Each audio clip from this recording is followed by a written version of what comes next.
Hello everyone, जय श्री कृष्णा। कैसे हैं सब लोग? बढ़िया, फाइन। चलिए, आज हमारी मेटलर्जी का ये नेक्स्ट लेक्चर है और जिसमें बेटा हम पढ़ेंगे किस किस के बारे में। ये जितनी भी मेटलर्जी आपको दिखाई दे रही है इन सबको खत्म करेंगे। ओके, लेकिन एज यूजुअल आपको पता है हम पहले क्या करेंगे, मैसेजेस को डिस्कस करेंगे कि भाई इसमें कोई क्वेश्चन तो नहीं है।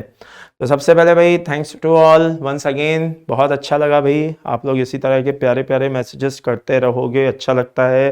Thank you Rajben. और बहुत सारे हैं। Roshan, thank you very much बेटा। कौन आपको भूला है बेटा? अपनों को कोई भूलता थोड़ी ना है, हम आपको भूल जाएं ऐसा कैसे हो सकता है। चलिए, और मोहम्मद तंजीम, वेरी गुड बेटा, शाबाश शाबाश।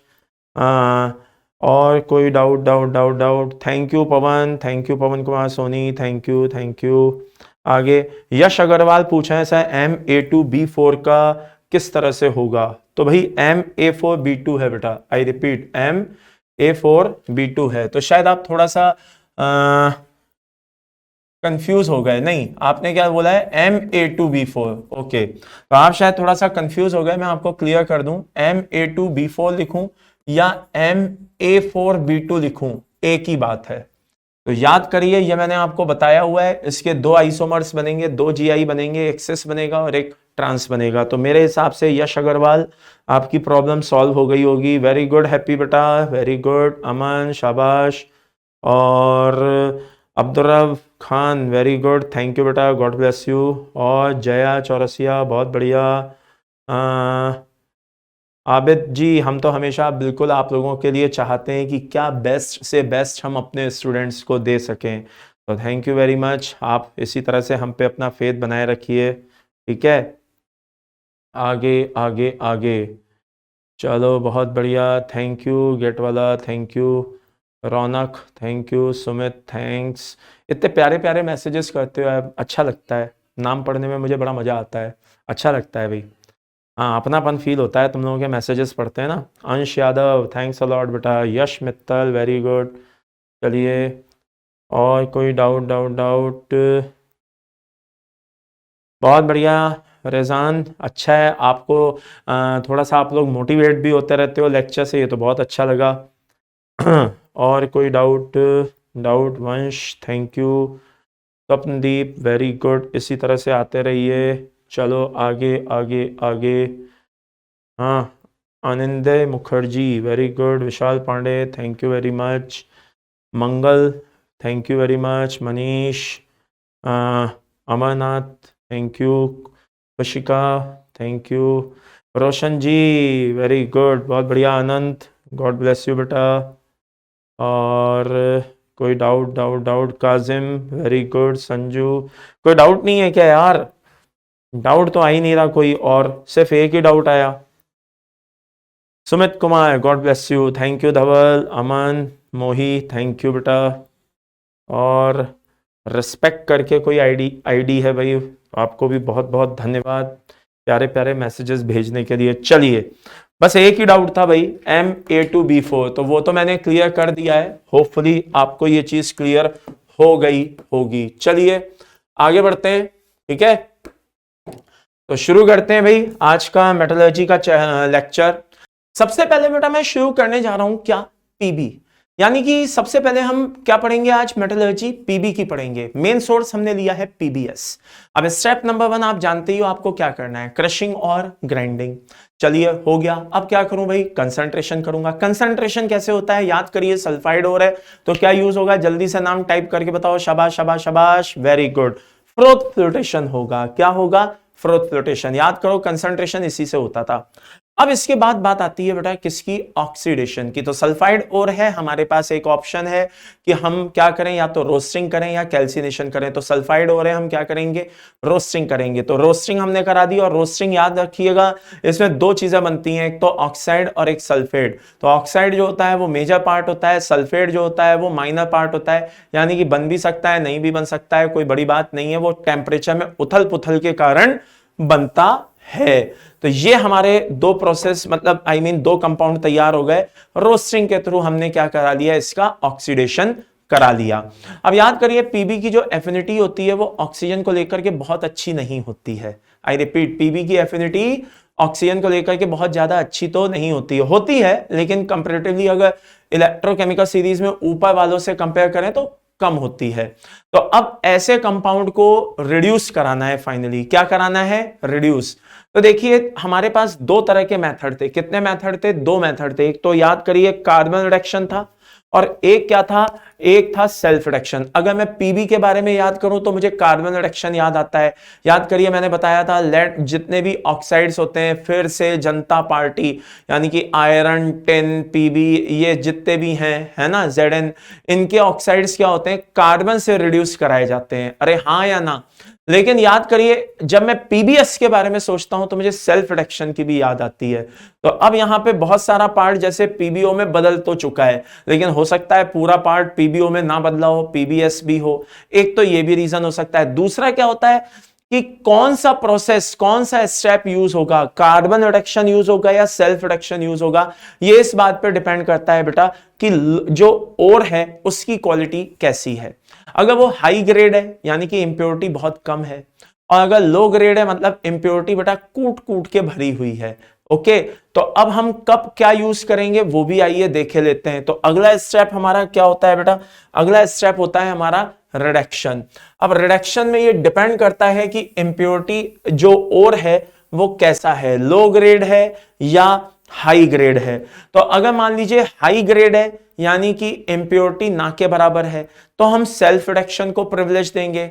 लेकिन अगर मान लीजिए कि कोई मान लो लो ग्रेड है और इंप्योरिटी उसे कूट कूट के भरी हुई है तो हम उसको कार्बन रिडक्शन उसके लिए करेंगे। तो condition number 1 for high grade, high grade यानी कि इंप्योरिटी ना के बराबर, सेल्फ रिडक्शन यूज होता है। और फिर भी इसमें भी क्या हो सकता है, सेल्फ रिडक्शन तो no doubt in it use होता ही है, प्लस क्या कहते हैं अलग से थोड़ी सी लाइम वाइम को मिलाकर के जो इसकी मेजर इंप्योरिटी होती है, सिलिशियस इंप्योरिटी, उसको अलग कर लिया जाता है। आगे लो ग्रेड में क्या होता है, इंप्योरिटी कूट कूट के भरी हुई है भाई, बहुत सारी भरी हुई है, तो उसके लिए कार्बन रिडक्शन का मेथड का यूज किया जाता है। तो ये देख लिया हमने यहाँ पे क्या किया बेटा, कार्बन रिडक्शन करा लिया। और कार्बन रिडक्शन में भी वही लाइम जो होता है वो फ्लक्स का काम करता है इस SiO2 जैसी इंप्योरिटी को हटाने के लिए। अब क्वेश्चन ये आता है कि SiO2 कैसा है, एसिडिक है, हाँ या ना। कैल्शियम ऑक्साइड कैसा है, बेसिक है, हाँ या ना।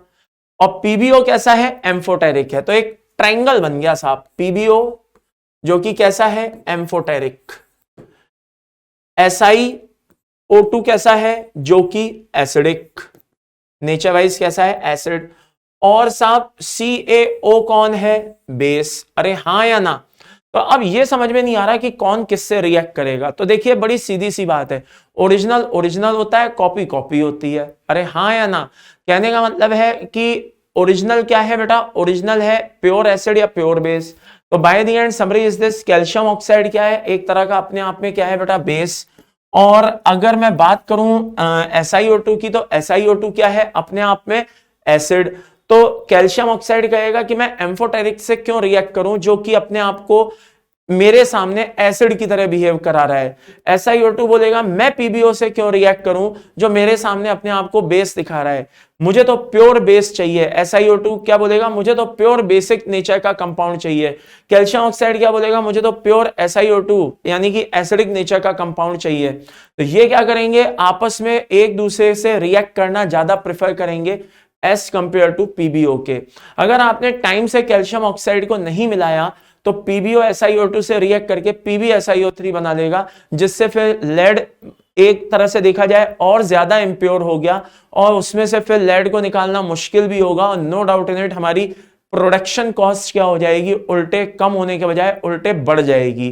तो कैल्शियम ऑक्साइड इसीलिए मिलाया जाता है ताकि वो सिलिशियस इंप्योरिटी SiO2 को निकाल ले, ताकि SiO2 पीबीओ से रिएक्ट करने से बच जाए और PbSiO3 को बनने से रोक दिया जाए। तो ये सारी बातें ये ध्यान रखिए, फंक्शन ऑफ लाइम करके क्वेश्चन आता है और उसमें यही चीज को समझाया जाता है कि भाई लाइम का काम क्या होता है, PbSiO3 के फॉर्मेशन को रोकना। आई रिपीट, PbSiO3 के फॉर्मेशन को रोकना।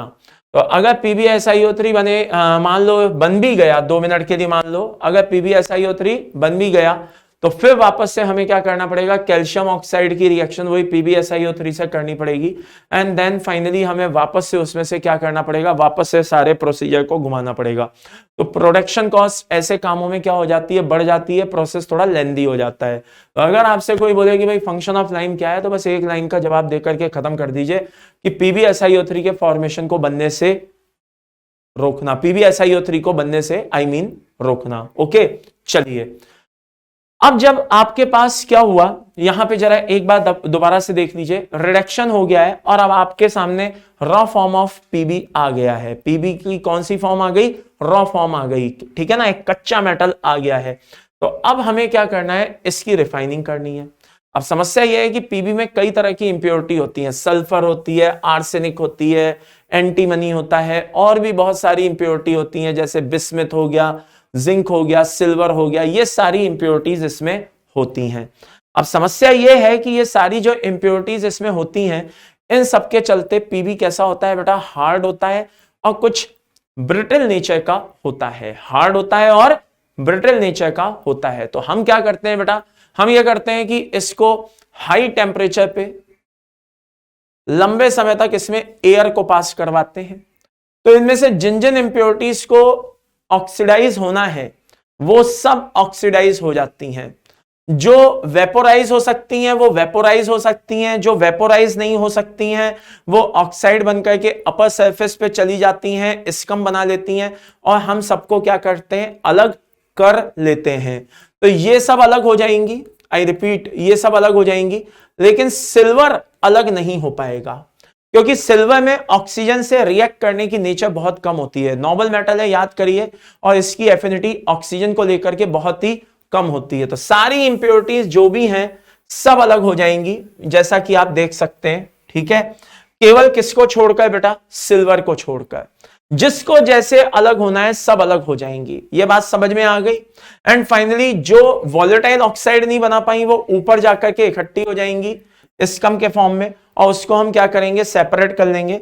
ओवरऑल ऐसा करने से क्या होता है बेटा, जो लेड होता है, जो पहले कैसा था, हार्ड था और कैसा था, ब्रिटल था, तो अब वो कैसा हो जाता है बेटा, सॉफ्ट हो जाता है। कैसा हो जाता है, सॉफ्ट हो जाता है। और इसीलिए हम इस तरह के प्रोसेस को सॉफ्टनिंग ऑफ लेड या सॉफ्टनिंग प्रोसेस कहते हैं, या फिर हम जैसे स्कम को रिमूव कर रहे हैं तो इसको हम स्किमिंग प्रोसेस भी कहते हैं। तो बड़ी कोई रॉकेट साइंस नहीं है, बहुत सिंपल सा मामला है।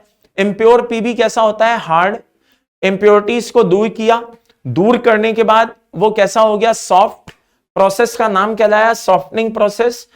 कुछ इंप्योरिटीज ऊपर स्कम के फॉर्म में अलग होती हैं, दैट्स व्हाई इसको हम क्या बोलते हैं, स्किमिंग प्रोसेस भी बोलते हैं, उसको हम अलग कर लेते हैं। अच्छा, जो अलग नहीं हो पाया वो कौन नहीं हो पाया, सिल्वर।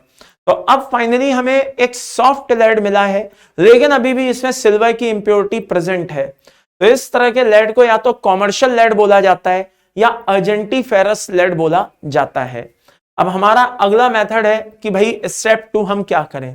तो स्टेप 2 हमारे पास है कि पीबी में से एजी को अलग करें, यानी कि पीबी और एजी को अलग करें। तो पीबी और एजी को अलग करने के लिए पार्क प्रोसेस का यूज किया जाता है। किस प्रोसेस का यूज किया जाता है बेटा, पार्क्स प्रोसेस का यूज किया जाता है। आई रिपीट, किसका यूज किया जाता है बेटा, पार्क्स प्रोसेस का यूज किया जाता है।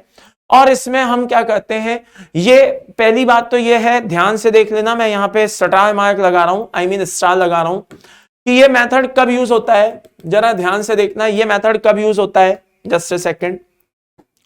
ये मेथड तब यूज होता है when percentage of PB is higher than AG, यानी कि जब पीबी की परसेंटेज क्या हो, ज्यादा हो, किससे, सिल्वर से। आप बोलेंगे सर ऐसा क्यों कह रहे हो, याद करो हम कुछ समय पहले एक और भी चीज पढ़ के आए थे, नाम था क्यूपलेशन, और उसमें याद करिए हमने यही कुछ ऐसा ही एक प्रोसेस किया था, लेकिन वहां पे क्या था, मामला अलग था। वहां पे एजी में से पीबी को अलग करना था। आई रिपीट, वहां पे एजी में से पीबी को अलग करना था। तो जब एजी में से पीबी को अलग करना है, आई रिपीट, जब एजी में से पीबी को अलग करना है तो हम क्या करते हैं, मतलब एजी मेन ओर है, मेन मेटल है, और पीबी उसमें इंप्योरिटी है, तो हम क्यूपलेशन यूज करते हैं। लेकिन जब पीबी में से एजी को अलग करना है, यानी कि पीबी मेन मेटल है और उसमें से एजी को अलग करना है, तो वो क्या कहलाता है बेटा, वो कहलाता है पार्क्स प्रोसेस। ओके, तो ये कुछ छोटी सी इंपॉर्टेंट बात होती है, ये बात ध्यान रखिएगा। तो by the end summary is this, जैसे पार्क प्रोसेस जो है is applicable when percentage of PB is higher than AG, यानी कि पार्क प्रोसेस कब एप्लीकेबल है, जब पीबी की परसेंटेज ज्यादा हो किससे, एजी से। वो मैंने वहां पे भी मेंशन किया हुआ है। दिस इज कॉल्ड डीसिल्वराइजेशन मेथड, यानी कि इसको हम और किस नाम से जानते हैं बेटा, डीसिल्वराइजेशन के नाम से भी जानते हैं, यानी कि सिल्वर को हमें क्या करना है, अलग करना है। तो यहां पे मेरी दो बातें हैं, हालांकि मैंने नेक्स्ट पेज पे उसको भी मेंशन किया हुआ है, आप चिंता ना करें। दो बातें हैं, पीबी मेन है, सिल्वर इंप्योरिटी है, पार्क प्रोसेस। सिल्वर मेन है, पीबी इंप्योरिटी है, क्यूपलेशन। ओके, ये बात ध्यान रखें। अब इसमें होता क्या है, आइए वो भी देखे लेते हैं। मान लो कि एजी और पीबी है, दोनों का एक मिक्स है अभी, मतलब पीबी में एजी मिक्स है। अब इसको अलग करना है, इसमें हम क्या करेंगे, जिंक मिला देंगे, जिंक मिला देंगे। अब धीरे धीरे हमने इसको क्या किया, रिएक्ट होने को छोड़ दिया। दो लेयर वहां पे अपियर होंगी, एक एक्स लेयर और एक वाई लेयर। ऐसा माना जाता है जो एक्स लेयर है, ठीक है, वो क्या हो गई बेटा, जिंक और एजी का एलॉय हो गया, जबकि वाई लेयर में जो है वो नीचे की तरफ जो सेटल हो गई है वो क्या है बेटा, मोल्टेन लेड है। बात समझ में आ रही है, यानी कि अपर लेयर तो एलॉय की लेयर हो गई किसकी, जिंक और एजी की, और नीचे वाली लेयर किसकी लेयर हो गई बेटा, पीबी की। ये बात समझ में आ गई। अब bye the end summary is this, आप क्या कर रहे हैं, इनको अलग करना है। कैसे अलग करेंगे, आइए देखते हैं। सबसे पहले बेटा हमें क्या करना है, जो लेयर वहां पे एक्स और वाई बनकर के तैयार हुई थी उनको सेपरेट करना है। तो उनको सेपरेट करने के लिए हम क्या करेंगे, जरा ध्यान से सुनना। वैसे एक छोटा सा रिकैप मैं पहले ही कर दूं, दोबारा से आगे बढ़ने से पहले। एजी जो है वो जिंक के साथ ज्यादा क्या करेगा, सॉल्युबल होगा, उसमें ज्यादा डिसॉल्व होगा, ठीक है, क्योंकि दोनों डी ब्लॉक के एलिमेंट हैं, साइज कंपेरेबल कैटेगरी का आ जाता है, ज्यादा एक दूसरे में क्या हो जाएंगे, डिसॉल्व हो जाएंगे। तो एजी और जेडन ने आपस में मिलकर के क्या किया बेटा, एक लेयर बना ली है और पीबी को अकेला छोड़ गया है। तो अब ऊपर जो लेयर है एलॉय की लेयर है, जिंक और किसकी, सिल्वर की। नीचे जो लेयर है वो किसकी है, पीबी की। तो अब हमें इनको अलग करना है। कैसे करेंगे भाई, लिक्वेशन करा करके। क्या करा करके, लिक्वेशन करा करके। कैसे, सबसे पहले हम क्या करेंगे, ऊपर वही जो स्लांट प्लेटफॉर्म होता है उस पे इसको रख देंगे। अब हीट करना शुरू करेंगे। अब जिंक और एजी ने आपस में मिलकर के क्या बनाया है, एलॉय बनाया है। तो एलॉय का जो मेल्टिंग पॉइंट होता है वो कंपैरेटिवली ज्यादा होता है एक इंडिविजुअल मेटल से, यूजुअली ऐसा होता है। तो यहां पे क्या होगा, पीबी पहले मेल्ट होकर के नीचे आ जाएगा, एजी जेडन ऊपर ही रह जाएंगे। तो ये देखिए मैंने यहां पे लिखा भी हुआ है, पीबी को हम सेपरेट कर लेंगे किससे, यानी कि वाई को हम सेपरेट कर लेंगे किससे, एक्स से। ये बात समझ में आ गई। अब जो एक्स लेयर है हमारे पास, जिसमें जेडन और एजी दोनों है, भाई दोनों ही हमारे लिए बहुत इंपॉर्टेंट मेटल है। जिंक और एजी को अगर अलग करेंगे तो जिंक एक तो रीयूज हो जाएगा, रिसाइकल हो जाएगा, तो प्रोडक्शन कॉस्ट में कमी आएगी, बचत होगी हमारी। दूसरा, सिल्वर एक प्रीशियस मेटल है तो वो भी हमें मिल जाएगा। तो एजी और जेडन को अलग करने के लिए याद करिए क्या करेंगे, बिल्कुल डिस्टिलेशन मेथड का यूज करेंगे।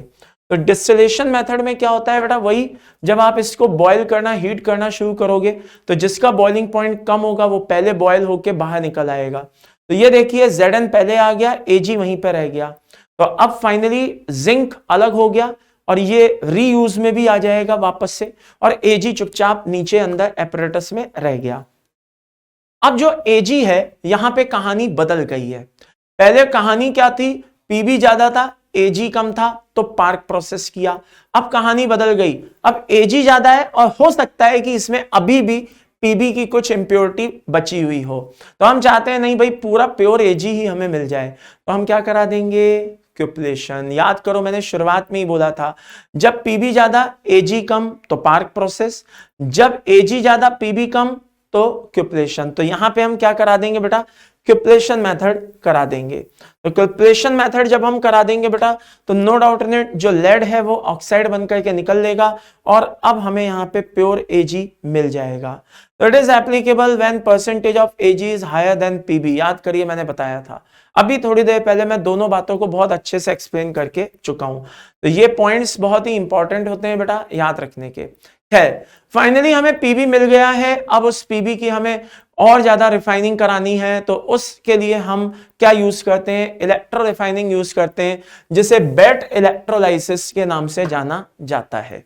एंड फाइनली इसमें वही वाली बात है, कोई एक क्या होगा, एनोड होगा, कोई एक कैथोड होगा, ठीक है। वही मैं पहले जो बता चुका हूं आपको कि anode impure, cathode pure metal का बना होता है। बस इसमें ध्यान देने वाली बात यह है कि इलेक्ट्रोलाइट क्या होते हैं, कुछ स्पेशल कंपाउंड्स होते हैं, जैसे PbSiF6 प्लस H2SiF6। जी हां, ज्यादातर क्या होते हैं, लेड के बहुत से कंपाउंड इनसॉल्युबल होते हैं, तो हमें क्या चाहिए, इलेक्ट्रोलाइट ऐसा भी चाहिए जो सॉल्युबल नेचर का भी हो। याद करिए मैंने दो रीजन बताए थे, एक तो ऑक्सीडेशन पोटेंशियल बताया था और एक सॉल्युबिलिटी भी बताया था। तो लेड के ज्यादातर कंपाउंड क्या होते हैं ना बेटा, वो इनसॉल्युबल नेचर के होते हैं। तो इनसॉल्युबल नेचर होने की वजह से हमें कोई ऐसा कंपाउंड चाहिए जो सॉल्युबल हो।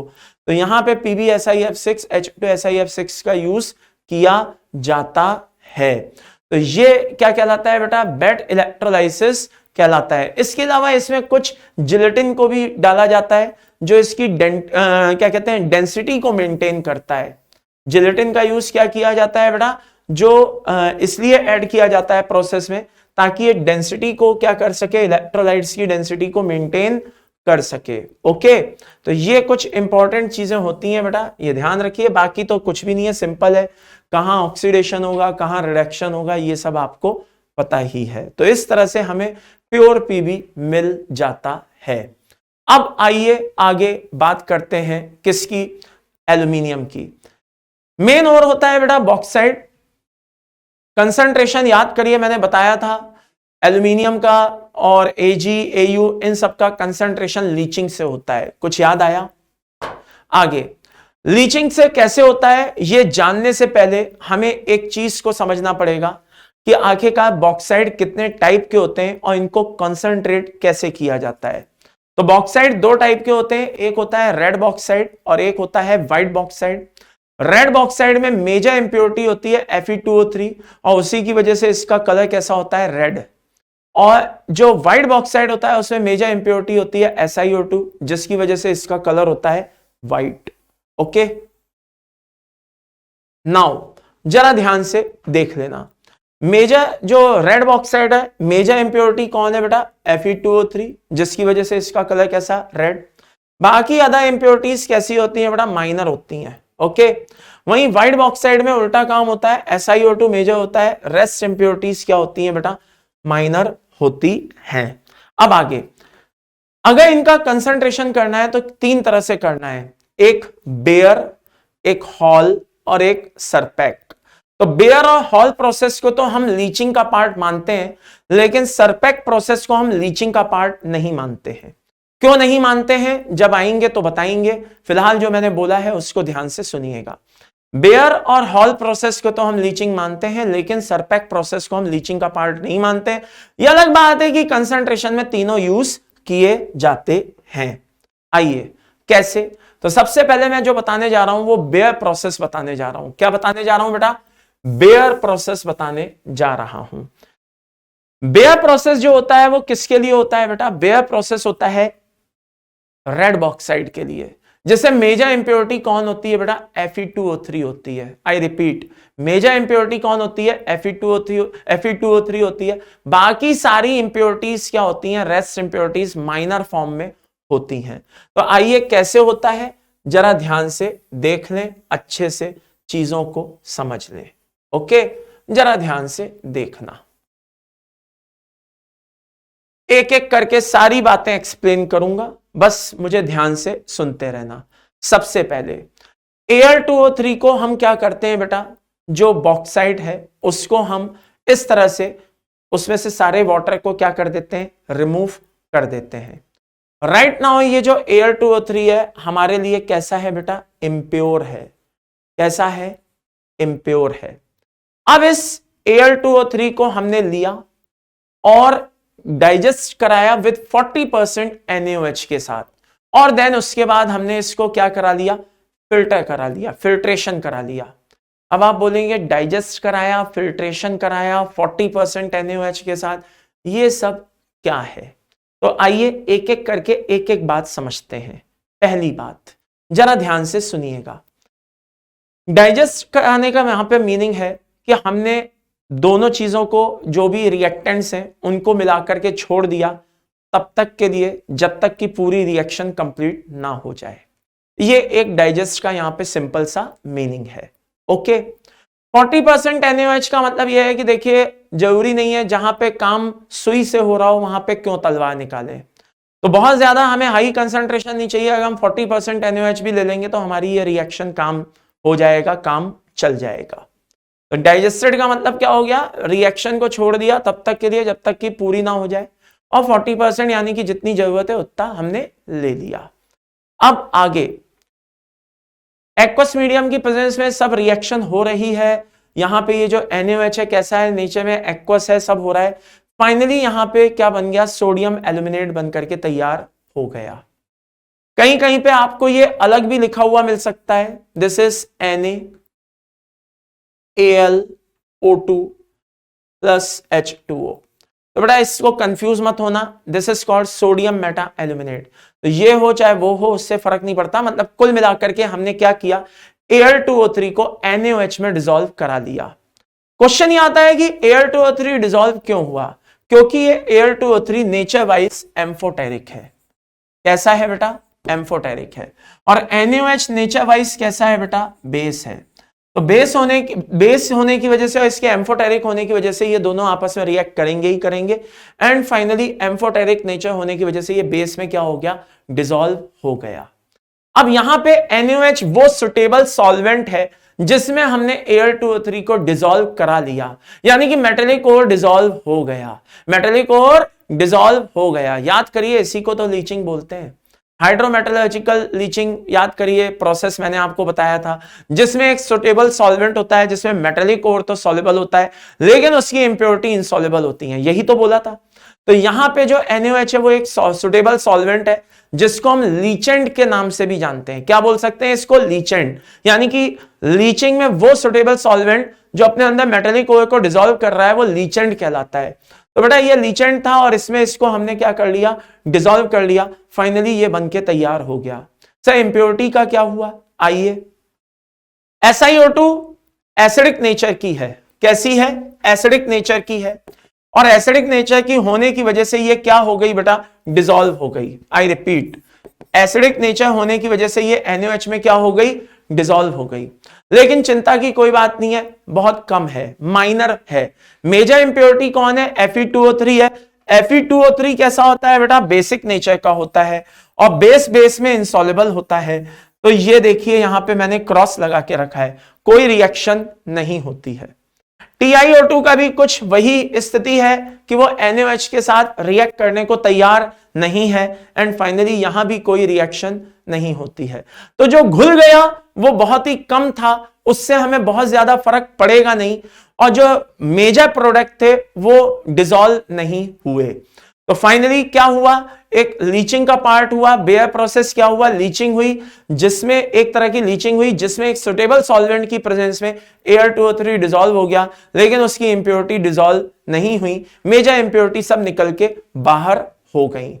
इन्हीं को ध्यान में रख के मैंने कुछ QSP बनाए। Number 1, it is chemical leaching. एक तरह की क्या है, ये केमिकल लीचिंग है एल्यूमिनियम की। यहां पे देख लीजिए सॉल्वेंट में डिसॉल्व होके कंपाउंड बन रहा है, सब हो रहा है। It is based upon amphoteric nature of Al2O3। यहां पे ये जो लीचिंग है एक तरह से ये एल्यूमिनियम के एम्फोटेरिक नेचर को ध्यान में रख करके की गई है। ये ध्यान रखा गया है कि देखो Al2O3 एम्फोटेरिक है, इसलिए कोई ऐसा सॉल्वेंट लो जिसमें वो आसानी से डिसॉल्व हो जाए। तो हमने यहाँ पे सुटेबल सॉल्वेंट क्या ले लिया, NaOH ले लिया। ये बात समझ में आ गई। आगे यहां पे एक रेजिड्यू बनकर के तैयार हुआ बेटा, ये दोनों क्या हुए, ये दोनों इनसॉल्युबल के इनसॉल्युबल रहे। आई रिपीट, ये दोनों इनसॉल्युबल के इनसॉल्युबल रहे, अलग हो गए। ये अलग हो गया, सॉल्युबल था, ये NaOH में डिसॉल्व हो गया, ये दोनों इनसॉल्युबल के इनसॉल्युबल रहे। इसको बोलते हैं रेड मड। क्या बोलते हैं बेटा, red mud. Okay, red mud में अगर आपसे पूछा जाए भाई क्या होता है, बता देना। रेड मड में ज्यादातर तो Fe2O3 होता है, जिसकी वजह से इसका कलर कैसा होता है बेटा, रेड होता है, और साथ में TiO2 भी पाया जाता है। यह बात समझ में आ गई। आगे इसमें से भी TiO2 को सेपरेट किया जा सकता है, ऐसी बात नहीं है, इसमें से भी TiO2 को क्या किया जा सकता है बेटा, सेपरेट किया जा सकता है, ठीक है ना। हाँ, अगर टाइटेनियम ऑक्साइड की रिक्वायरमेंट है, चाहिए, तो वो इसमें से सेपरेट किया जा सकता है, उसका एक अलग प्रोसेस होता है, हमें उस पर नहीं जाना है। मेन जो है इंपॉर्टेंट वो ये है जो मैंने आपको क्लियर कर दिया है। तो एक बार दोबारा बोले देता हूं शॉर्ट में, क्या हो रहा है, ये Al2O3 है, इसको 40% NaOH में मिक्स कराया जा रहा है, रिएक्शन को छोड़ दिया गया है, धीरे धीरे ये इसमें कन्वर्ट हो गए, फाइनली SiO2 डिसॉल्व हो गया है, लेकिन चिंता की बात नहीं है, वो क्या कहते हैं बहुत कम है, माइनर है, और जो मेजर थे वो क्या हो गए भाई, इधर अलग हो गए, रेजिड्यू की फॉर्म में अलग हो गए, जिसको हम कंबाइंडली किस नाम से जानते हैं, रेड मड के नाम से जानते हैं। चलिए आगे बढ़ते हैं। अब आगे क्या हुआ वो भी देख लीजिए। आगे ये हुआ कि जो लास्ट स्टेप में ये बनकर के तैयार हुआ था, कौन, सोडियम एल्यूमिनेट, हाँ या ना, इसमें से हमें क्या करना है बेटा, एल्यूमिनियम हाइड्रोक्साइड को निकालना है, या यूं कहिए वापस से Al2O3 को निकालना है। अब पहले Al2O3 कैसा था बेटा, इम्प्योर था, अब इस बार हमें कैसा निकालना है, प्योर निकालना है। तो कैसे निकालेंगे प्योर, आइए देखे लेते हैं, जरा ध्यान से देखना। फाइनली हमें क्या निकालना है, Al2O3 निकालना है, क्या निकालना है, Al2O3, और इस बार ये कैसा होगा, प्योर होगा, कैसा होगा, प्योर होगा। और ये अलग बात है कि इसको और आगे इसमें से एल्यूमिनियम प्योर फॉर्म में निकालने के लिए वो एक अलग मेथड रहेगा। तो पहले आइए इसको जरा समझ लेते हैं। हुआ क्या कि जो बेयर प्रोसेस में हमें क्या मिला बेटा, सोडियम एल्यूमिनेट मिला, ठीक है ना, इसको हमने लार्ज अमाउंट ऑफ वाटर के साथ, ठीक है ना, कितना लार्ज अमाउंट ऑफ वाटर के साथ इसको धीरे धीरे डाइल्यूशन इसका कराया, यानी कि पानी मिलाते गए मिलाते गए मिलाते गए मिलाते गए। पानी मिलाने से क्या हुआ, पानी मिलाने से दो फायदे हुए, क्या, एक तो इसने रिएक्शन जब करनी शुरू की तो धीरे धीरे AlOH होल थ्राइस निकलना शुरू हुआ, which is white colour PPT, ठीक है, white colour PPT। Excess of water मिलाने से दो काम हुए, कितने काम हुए, दो काम हुए, ये Na है, Al है, OH है, होल 4 है। अब आप इसमें क्या कर रहे हो, एक्सेस में वाटर मिला रहे हो, कैसे मिला रहे हो, एक्सेस में।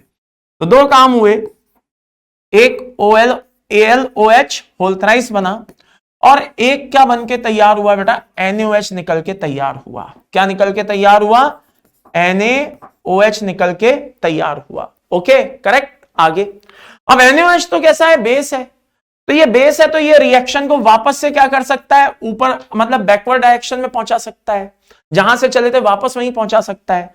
तो ये वापस से बैकवर्ड डायरेक्शन में ना भागे, तो वाटर आप कैसे मिला रहे हो, एक्सेस में मिला रहे हो, एक्सेस में मिलाने की वजह से इसके बेसिक नेचर में कमी आ रही है, डाइल्यूट हो रहा है, बात समझ में आ रही है।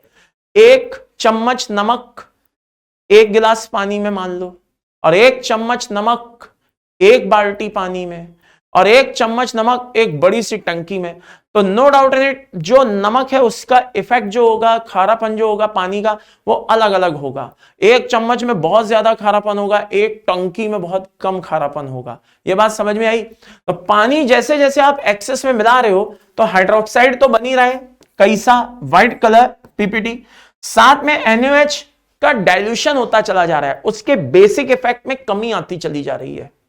अच्छा, बेसिक इफेक्ट में कमी आती जा रही है तो हम क्या कर रहे हैं, साथ के साथ CO2 को भी पास करा रहे हैं। किसको पास करा रहे हैं, CO2 को भी पास करा रहे हैं। CO2 क्या कर रहा है बेटा, CO2 इससे रिएक्ट करके इसके बेसिक इफेक्ट को और कम करने में लगा हुआ है। तो CO2 इसके बेसिक इफेक्ट को क्या कर रहा है, कम कर रहा है। अब आप बोलेंगे सर आपने CO2 ही क्यों मिलाया, अरे भाई CO2 क्या होगा, जब वाटर में मिलाओगे तो H2CO3 बनेगा। H2CO3 एक क्या है, वीक एसिड है। H2CO3 क्या है, वीक एसिड है। CO2 को जब आप पानी में मिलाओगे तो क्या बनेगा, कार्बोनिक एसिड, और वो कैसा है, वीक एसिड है। तो जब भाई वो वीक एसिड है तो नो डाउट इन इट क्या करेगा, इसके बेसिक इफेक्ट को कम तो करेगा, लेकिन मीडियम को एसिडिक नहीं होने देगा। तो अगर आप कहो कि नहीं सर मैं यहां पे स्ट्रॉन्ग एसिड मिला लूं, अरे बड़ा लफड़ा हो जाएगा। क्यों, क्योंकि वो इसको बेसिक इफेक्ट को खत्म करके क्या हो जाएगा, अब खुद मीडियम को एसिडिक करने लगेगा, तो फिर ये AlOH होल थ्राइस है वो तो एसिड में भी डिसॉल्व होने को तैयार है। कहने का मतलब है एक गुंडे की गुंडागर्दी को खत्म करने के लिए आप दूसरे गुंडे को बुला के लाए, अब उस दूसरे गुंडे ने क्या किया, पहले गुंडे की गुंडागर्दी खत्म कर दी, अब वो खुद गुंडा बन गया वहां पे।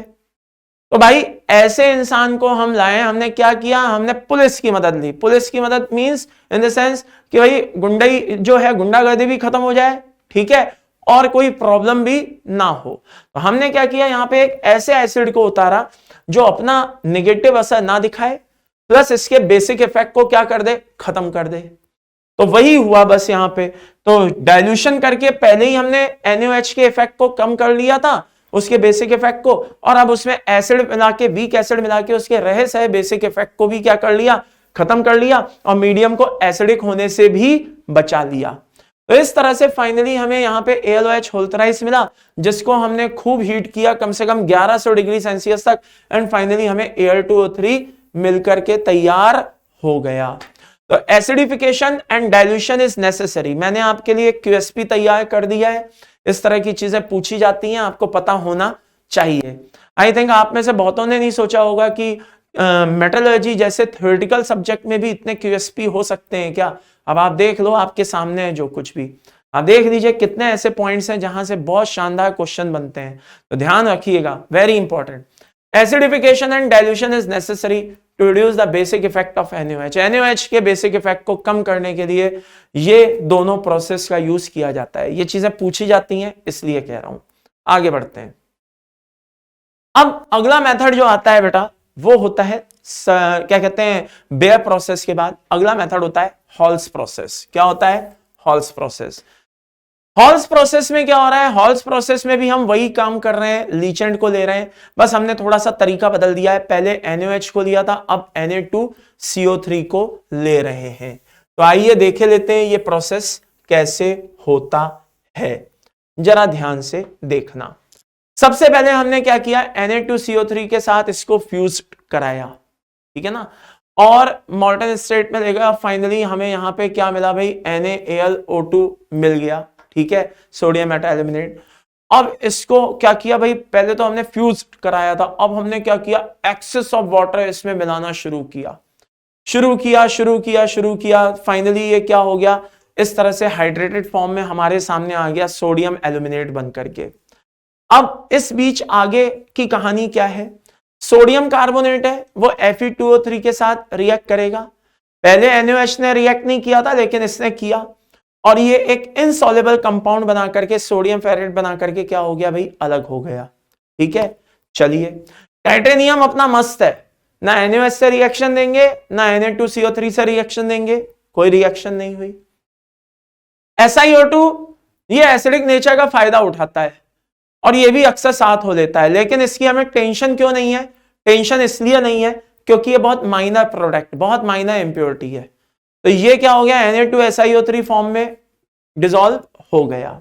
चलिए, अब आगे है क्या, इस NaAlOH होल थ्राइस से वही हमें Al2O3 निकालना है। तो वही हम ऑलमोस्ट वही सेम प्रोसेस अडॉप्ट करेंगे, CO2 को एक्सेस में पास कराएंगे, और फाइनली यहां पे क्या होगा बेटा, सोडियम कार्बोनेट बना करके बाहर निकल जाएगा। सोडियम कार्बोनेट बनकर के बाहर निकल जाएगा। यह रिएक्शन कैसे होगी वो भी जरा देख लो। जब आप CO2 को पास करा रहे हो किसमें, एक्वस मीडियम में, तो ये क्या बन रहा है बेटा, H2CO3 बन रहा है।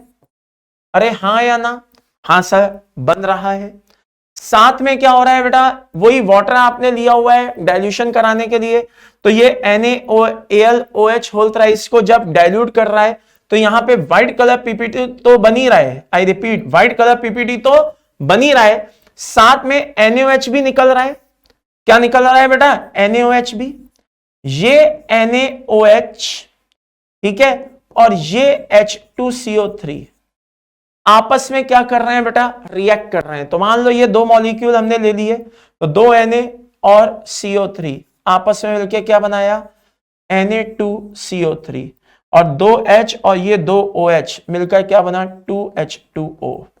तो by the end summary is this, इसमें जो NaOH बन रहा है वो NaOH कार्बोनिक एसिड के साथ फर्दर रिएक्ट करके सोडियम कार्बोनेट में कन्वर्ट हो रहा है। तो सोडियम कार्बोनेट जो बनकर के तैयार हो रहा है वो रीयूज हो रहा है। आई रिपीट, सोडियम कार्बोनेट जो बनकर तैयार हो रहा है वो क्या हो रहा है बेटा, रीयूज हो रहा है। और ये एल्यूमिनियम हाइड्रोक्साइड को हमने हीट करा के इसमें से क्या निकाल लिया, Al2O3 को निकाल लिया है। तो कुल मिलाकर के बेटा फाइनली आप ये कह सकते हैं कि इस तरह से हमने हॉल प्रोसेस में भी क्या किया, लीचेंट का यूज किया, और ये भी एक तरह का क्या हुआ, लीचिंग का मेथड हुआ। अब QSP भी देख लीजिए, excess of CO2 is required for the formation of Na2CO3। अभी मैंने आपसे बोला एक्सेस ऑफ CO2 क्यों ले रहे हैं, कुछ तो वो NaOH के बेसिक इफेक्ट को कम करने का काम करेगा, एंड देन फिर उसको पहले तो कमजोर करेगा, फिर उस पर अटैक करके फाइनली उसको क्या करेगा, सोडियम कार्बोनेट में बदल देगा। ये बात समझ में आ गई। और सोडियम कार्बोनेट वापस से रीयूज हो जाएगा, कोई दिक्कत ही नहीं है। तो ये चीजें ध्यान रखने की बहुत जरूरी है, बहुत ही इंपॉर्टेंट है। तो ये कौन सा था बेटा, हमारा हॉल प्रोसेस। अब आगे अगला आता है बेटा सरपैक प्रोसेस। सरपैक प्रोसेस क्या होता है, जरा ध्यान से सुनना भाई, बहुत अच्छे से देखने की जरूरत है कि सरपैक प्रोसेस क्या होता है। सबसे पहले Al2O3 को लेते हैं, और यहां डायरेक्ट कोई लीचेंट नहीं लेते, यहां पे पहले Al2O3 का रिडक्शन कराया जाता है कार्बन से। अब आप बोलोगे सर आपने तो मना किया था, बहुत ही हाईली इलेक्ट्रोपॉजिटिव है, कैसे करा रहे हो, ये वो फलाना ढिमाका।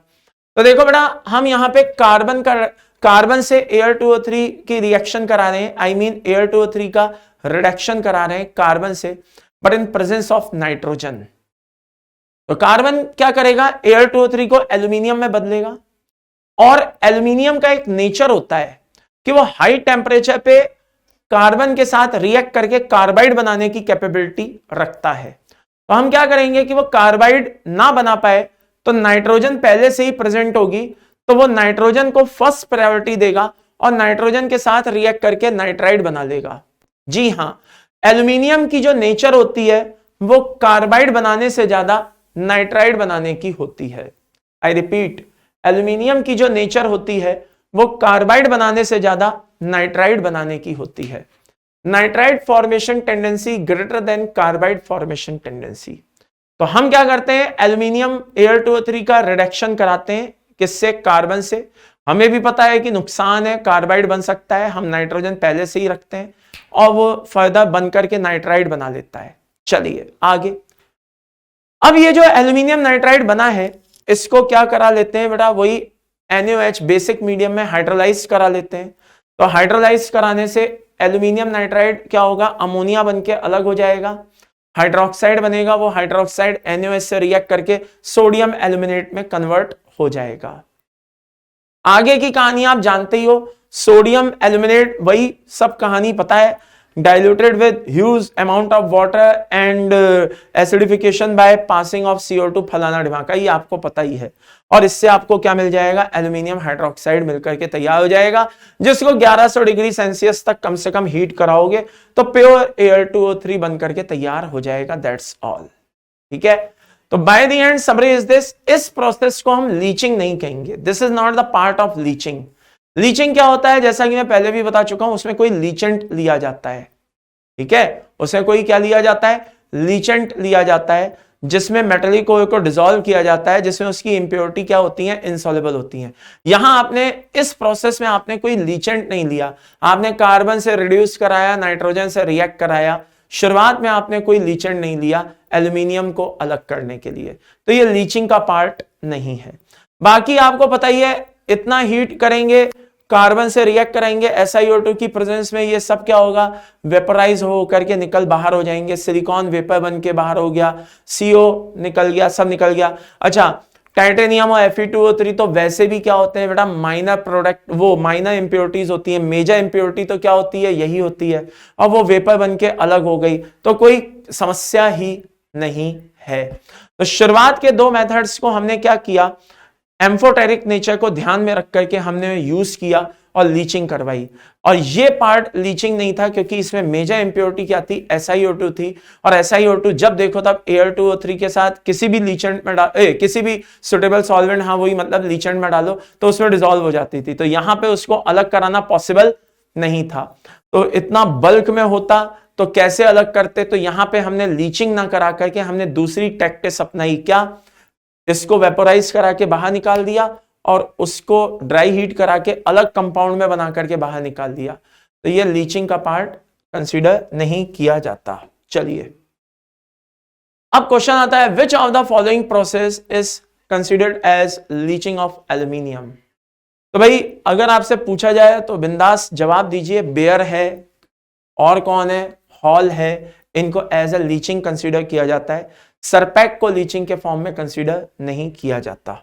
चलिए अब आगे बात आती है हॉल हेरोल्ड प्रोसेस की। जी हां, हॉल हेरोल्ड प्रोसेस की। तो हॉल हेरोल्ड प्रोसेस को भी हम समझेंगे। पहले जो यहां पे दिया हुआ है एपरेटस, आइए जरा उसको समझे लेते हैं। ये एक आयरन टैंक है, ठीक है, जिसके नीचे यहां पे आप देख सकते हैं कार्बन की लेयर है, carbon layer with iron tank steel. Okay, ये किसकी तरह काम करता है बेटा, कैथोड की तरह काम करता है। ऊपर जो ये दिए हुए हैं बेटा, ये इलेक्ट्रोड्स दिए हुए हैं, आई रिपीट ग्रेफाइट इलेक्ट्रोड्स हैं, रॉड्स हैं, जो अपने आप में किसका काम करते हैं, एक तरह से एनोड का काम करते हैं। ये सामने कार्बन की लेयर पड़ी हुई है, कोक पाउडर की लेयर पड़ी हुई है, प्लस इनके ऊपर भी कोक पाउडर की लेयर होती है। जी हां, कार्बन ग्रेफाइट तो खुद ही कार्बन है, उसके ऊपर भी हम क्या करते हैं और लेयर को भी लगा करके रखते हैं, प्लस ये लेयर भी बिछा करके रखते हैं।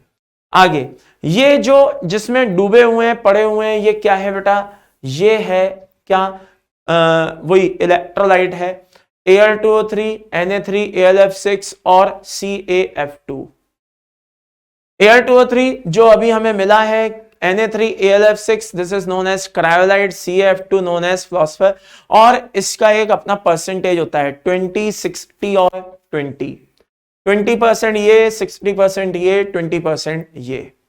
अब ये सब काम कैसे करते हैं, यहां से ओर को पास कराया जाता है, यानी कि Al2O3 को, ताकि वो एल्यूमिनियम में कन्वर्ट हो सके। तो ये एक तरह का क्या है बेटा, रिडक्शन मेथड है। क्या है, रिडक्शन मेथड है। तो कैसे रिडक्शन होगा, आइए जरा ध्यान से देखते हैं।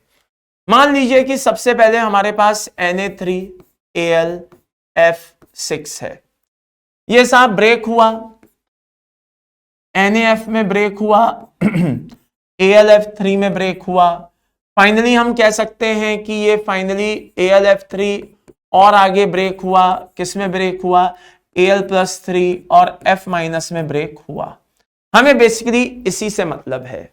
किससे मतलब है बेटा, इसी से मतलब है। Al+3 जो है कैटायन है, कहां चला गया, कैथोड पे चला गया। कहां चला गया, कैथोड पे चला गया, कैसे, ऐसे, और ये वहां जाकर के एल्यूमिनियम की फॉर्म में क्या हो गया, डिपॉजिट हो गया। ठीक है, अब जो F- है वो कहां चला गया बेटा, एनोड पे चला गया। एनोड पे गया, F- किस में बदल गया, F2 में बदल गया। किस में बदल गया, F2 में बदल गया। अब फ्लोरीन कैसा होता है, हाईली रिएक्टिव होता है। ये फ्लोरीन क्या किया, इसने बचे हुए Al2O3 पे अटैक कर दिया। Al2O3 पे जब अटैक कर दिया तो फाइनली क्या हुआ बेटा, AlF3 बन गया, और दिस टाइम ऑक्सीजन लिबरेट हो गया। अब आप ध्यान से देखिए, ये फ्लोरीन है, ये Al2O3 है, ये AlF3 है, ये AlF3 वापस से क्या होगा, वही रिसाइकल वाला मेथड समझ लो कि वापस से टूटेगा Al+3 में और F- में, फिर F- एनोड पे भाग लेंगे, Al+3 कैथोड पे भाग लेगा, फिर वो वहां जाके फ्लोरीन में कन्वर्ट होकर के फिर वो Al2O3 से रिएक्ट करने निकल पड़ेगा। तो ये प्रोसेस तब तक चलता रहेगा जब तक कि Al2O3 खत्म ना हो जाए। खैर, अब आगे जो ऑक्सीजन निकली है वो कहां पे भागेगी, एनोड की तरफ भागेगी। कहां भागेगी, एनोड की तरफ भागेगी। वहां पे उसको ये कोक पाउडर की लेयर मिलेगी बेटा। किसकी लेयर मिलेगी, कोक पाउडर की लेयर मिलेगी। ये कोक पाउडर से रिएक्ट करके क्या बना लेगी बेटा, CO2 या CO बना लेगी। CO2 या CO बना लेगी, यानी कि कार्बन मोनोऑक्साइड या कार्बन डाइऑक्साइड। तो आप कह सकते हैं कि कैथोड पे, ये मैं निशान लगा देता हूं, वेरी इंपॉर्टेंट, कोई आपसे बोले कैथोड पे क्या होता है, भाई एल्यूमिनियम मिलता है। कोई बोले एनोड पे क्या मिलता है, तो बता देना CO या CO2 मिलता है। अब आप बोलेंगे सर ये इसमें फंक्शन क्या है, तो फंक्शन बहुत सिंपल से वर्ड्स में समझा रहा हूं। जैसे कार्बन लेयर है तो उसका काम दो है। क्या काम है, एक काम उसका बेटा ये है कि जो अंदर जो ये इलेक्ट्रोड्स लगे हुए हैं, रॉड्स लगी हुई हैं, ग्रेफाइट रॉड्स लगी हैं, इनके कोरिजन होने से बचाना। ठीक है भाई, ऑक्सीजन रिलीज हो रही है तो वो डायरेक्ट जाकर के इन एनोड पे भी अटैक कर सकती थी, इनको क्या कर सकती थी, खत्म कर सकती थी, धीरे धीरे इनको ही क्या कर देती, इन्हीं से रिएक्ट करके इन्हीं का CO CO2 कुछ भी बना देती, कोरोजन पैदा कर सकती थी। लेकिन उस चीज को रोकने के लिए अंदर कोक पाउडर की एक तो इन पे भी लेयर होती है, ऊपर भी लेयर होती है, ठीक है ना, इनके ऊपर ये भी कोटेड होते हैं और अलग से, और ऊपर क्या कहते हैं, यहां पे भी क्या कहते हैं, लेयर होती है। तो वो निकलने वाली ऑक्सीजन को अपनी तरफ ले लेती है और वो वहां पे CO CO2 बनता रहता है। तो इस तरह से इलेक्ट्रोड का क्या हो जाता है बेटा, कोरोजन होने से बच जाता है, एपरेटस खराब होने से बच जाता है। दूसरी बात, जो प्रोसेस है बेटा, उस प्रोसेस में अंदर एनर्जी क्या हो रही है, रिलीज हो रही है इन सब प्रोसेस में। तो अब अगर आप चाहते हो कि Al2O3 रिएक्ट करे, वो ब्रेक हो, तो उसके लिए बहुत ज्यादा मेल्टिंग पॉइंट की रिक्वायरमेंट होती है, हाँ या ना। तो वो टेम्परेचर अंदर बना रहे तभी तो वो सब रिएक्शन होंगी। तो ये कार्बन की जो लेयर होती है वो अंदर के टेम्परेचर को बनाए रखने का काम करती हैं। अदरवाइज अगर ये लेयर ना हो तो टेम्परेचर रिलीज होता रहेगा, मतलब एनर्जी रिलीज होती रहेगी, टेम्परेचर कम हो जाएगा, प्रोडक्शन कॉस्ट बढ़ जाएगी। तो इसके दो काम होते हैं, इलेक्ट्रोड को खत्म होने से बचाना, कोरोजन होने से बचाना, प्लस अंदर के टेम्परेचर को मेंटेन करके रखना। दूसरी बात, आप बोलेंगे सर इलेक्ट्रोलाइट का काम क्या होता है, तो इलेक्ट्रोलाइट एक तरह की इंप्योरिटी समझ लीजिए। जब कोई प्योर चीज होती है तो उसका मेल्टिंग पॉइंट अलग ही होता है, जब उसमें इंप्योरिटी मिक्स हो जाती है तो वो उसके मेल्टिंग पॉइंट, बॉइलिंग पॉइंट को क्या करता है, गिरा देता है। तो Al2O3 को अगर आप क्या कहते हैं मेल्ट कराना चाहते हैं तो 2000 से भी ज्यादा का टेम्परेचर रिक्वायर्ड होता है, 2050 समथिंग। लेकिन इंप्योरिटीज मिला देने से, ये दोनों इंप्योरिटीज मिला देने से मेल्टिंग पॉइंट में कमी आ जाती है। ये काम 900 पे ही कंप्लीट हो जाता है। दूसरी बात ये भी है कि ये कंडक्टिविटी को मेंटेन करते हैं। किसको मेंटेन करते हैं, कंडक्टिविटी को मेंटेन करते हैं। किसकी, एल्यूमिनियम की, आयंस की कंडक्टिविटी को क्या करते हैं, मेंटेन करते हैं। तो ये सारे काम होते हैं बेटा, तो चिंता ना करें, जो जो मैंने बोला है वो सब यहां पे लिखा है। Function of electrolyte, melting point को कम करना और कंडक्टिविटी को मेंटेन करना। बात समझ में आ गई। दूसरा, यूज ऑफ कार्बन लेयर या कोक पाउडर का यूज किया है बेटा, ये देख लो, यहां पे मैं स्टार बना देता हूं, इंपॉर्टेंट है, ठीक है, ये लीजिए, बहुत ही इंपॉर्टेंट है साहब। Prevent the loss of heat, heat का लॉस रोकना और कोरिजन होने से रोकना। किसका, एनोड का। ये बात समझ में आ गई। अब आगे, ये तो था क्या, रिडक्शन। क्या था बेटा, रिडक्शन। अब मुझे कराना है इसका क्या, प्यूरिफिकेशन। क्या कराना है, प्यूरिफिकेशन। तो प्यूरिफिकेशन के लिए मैं यूज करता हूं हुप्स प्रोसेस। क्या यूज करता हूं, हुप्स प्रोसेस। बहुत ही सिंपल है यार, 3 लेयर का अरेंजमेंट है। सबसे ऊपर वाली जो लेयर होती है, दिस वन, ये प्योर एल्यूमिनियम की बनी होती है, कैथोड कहलाती है। थोड़ा सा सिस्टम चेंज हो गया, पहले उधर वाले में मामला अलग था, ऊपर एनोड थे, नीचे कैथोड थे। अब क्या है, ऊपर कैथोड है, नीचे एनोड है। तो ऊपर वाली जो लेयर है वो क्या है, एनोड की है। बहुत से बच्चे क्या सोचते हैं, ये जो इलेक्ट्रॉन दिखाई दे रहे हैं, ये, सॉरी मैं दोबारा बोल गया, शायद गलत बोल गया, दोबारा बोलता हूं। ये ऊपर वाली लेयर क्या है बेटा, कैथोड की है। बहुत से बच्चे सोचते हैं शायद ये कैथोड्स होंगे या ये वो होगा, नहीं, वो अपने इलेक्ट्रोड्स हैं, वो सिर्फ कंडक्टिविटी के लिए हैं, करंट के लिए हैं। ये क्या है, कैथोड जो है वो प्योर एल्यूमिनियम की लेयर को माना जाता है, ठीक है। आगे बीच वाली जो लेयर होती है बेटा, वो इलेक्ट्रोलाइट की होती है। इंपॉर्टेंट बात यह है कि यहां पे CaF2 की जगह, आई रिपीट, CaF2 की जगह क्या मिलाया जाता है, BaF2 मिलाया जाता है। क्या मिलाया जाता है, BaF2 मिलाया जाता है। क्यों मिलाया जाता है वो भी अभी बताएंगे। नीचे वाली जो लेयर होती है बेटा, जो इम्प्योर लेयर होती है, वो किसकी होती है, एनोड की होती है। चलिए अब आगे की कहानी क्या है, सिंपल सी है, वही प्रोसेस शुरू होता है एज इट इज, कुछ भी नया समझाने लायक नहीं है, ठीक है। वही प्रोसेस शुरू होता है, एल्यूमिनियम निकल रहा होता है, वहां जाकर के डिपॉजिट हो रहा होता है और ये इलेक्ट्रोलाइट्स कंडक्टिविटी को मेंटेन कर रहे होते हैं। रही बात BaF2 की, तो BaF2 का काम होता है डेंसिटी को मेंटेन करना।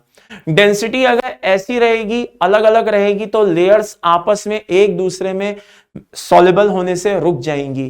तो BaF2 क्या करता है, डेंसिटी को कुछ इस तरह से मेंटेन करता है कि तीनों लेयर आपस में इनसॉल्युबल होती हैं, दैट्स ऑल, इमिसिबल होती हैं। तो यही सारी बातें मैंने यहां पे लिखती हैं, ठीक है।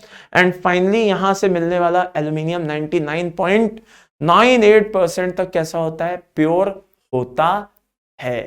तो होपफुली ये आपको अच्छे से समझ में आ गया होगा। मेरे हिसाब से इसमें तो कहीं से कहीं तक कोई समस्या नहीं आनी चाहिए, ठीक है। तो आइए चलिए अब आगे शुरू करते हैं। नेक्स्ट पॉइंट जो है, नेक्स्ट है वो क्या है बेटा, एक्सट्रैक्शन ऑफ मैग्नीशियम। ओके, तो बेटा एक्सट्रैक्शन ऑफ मैग्नीशियम बहुत ही इंपॉर्टेंट होता है। मैग्नीशियम को एक्सट्रैक्ट करने के कई मेथड होते हैं और मैग्नीशियम जिनसे एक्सट्रैक्ट किया जाता है तो उनके कई सोर्स होते हैं। तो यहाँ पे जो हम सोर्स लेने जा रहे हैं बेटा वो सी वाटर होता है और नाम पड़ गया सी डाउस प्रोसेस। क्या नाम पड़ गया बेटा, सी डाउस प्रोसेस। ओके, तो सी डाउस प्रोसेस में हम कैसे मैग्नीशियम को एक्सट्रैक्ट करेंगे सी वाटर से, जरा ध्यान से सुनिएगा। जो सी वाटर होता है बेटा, उसमें जो मैग्नीशियम होता है, अकेले वैसे मैग्नीशियम नहीं होता, होने में और भी बहुत से आयंस होते हैं। तो जो मैग्नीशियम होता है वो कई तरह के सॉल्युबल सॉल्ट की फॉर्म में प्रेजेंट होता है। ये देखिए मैंने ऊपर मेंशन भी कर दिया है और ये मैं क्या कहते हैं यहाँ पर स्टार मार्क कर देता हूँ। ये देखिए जो सी वाटर होता है कंटेंट 0.13% मैग्नीशियम एज क्लोराइड और सल्फेट। जैसा कि मैंने आपको बताया सॉल्युबल फॉर्म में होते हैं, या तो क्लोराइड MgCl2 फॉर्म में होते हैं या MgSO4 फॉर्म में होते हैं, ठीक है ना। तो लेकिन साथ में और भी बहुत सारे आयंस होते हैं और भी बहुत सारी इंप्योरिटीज होती हैं।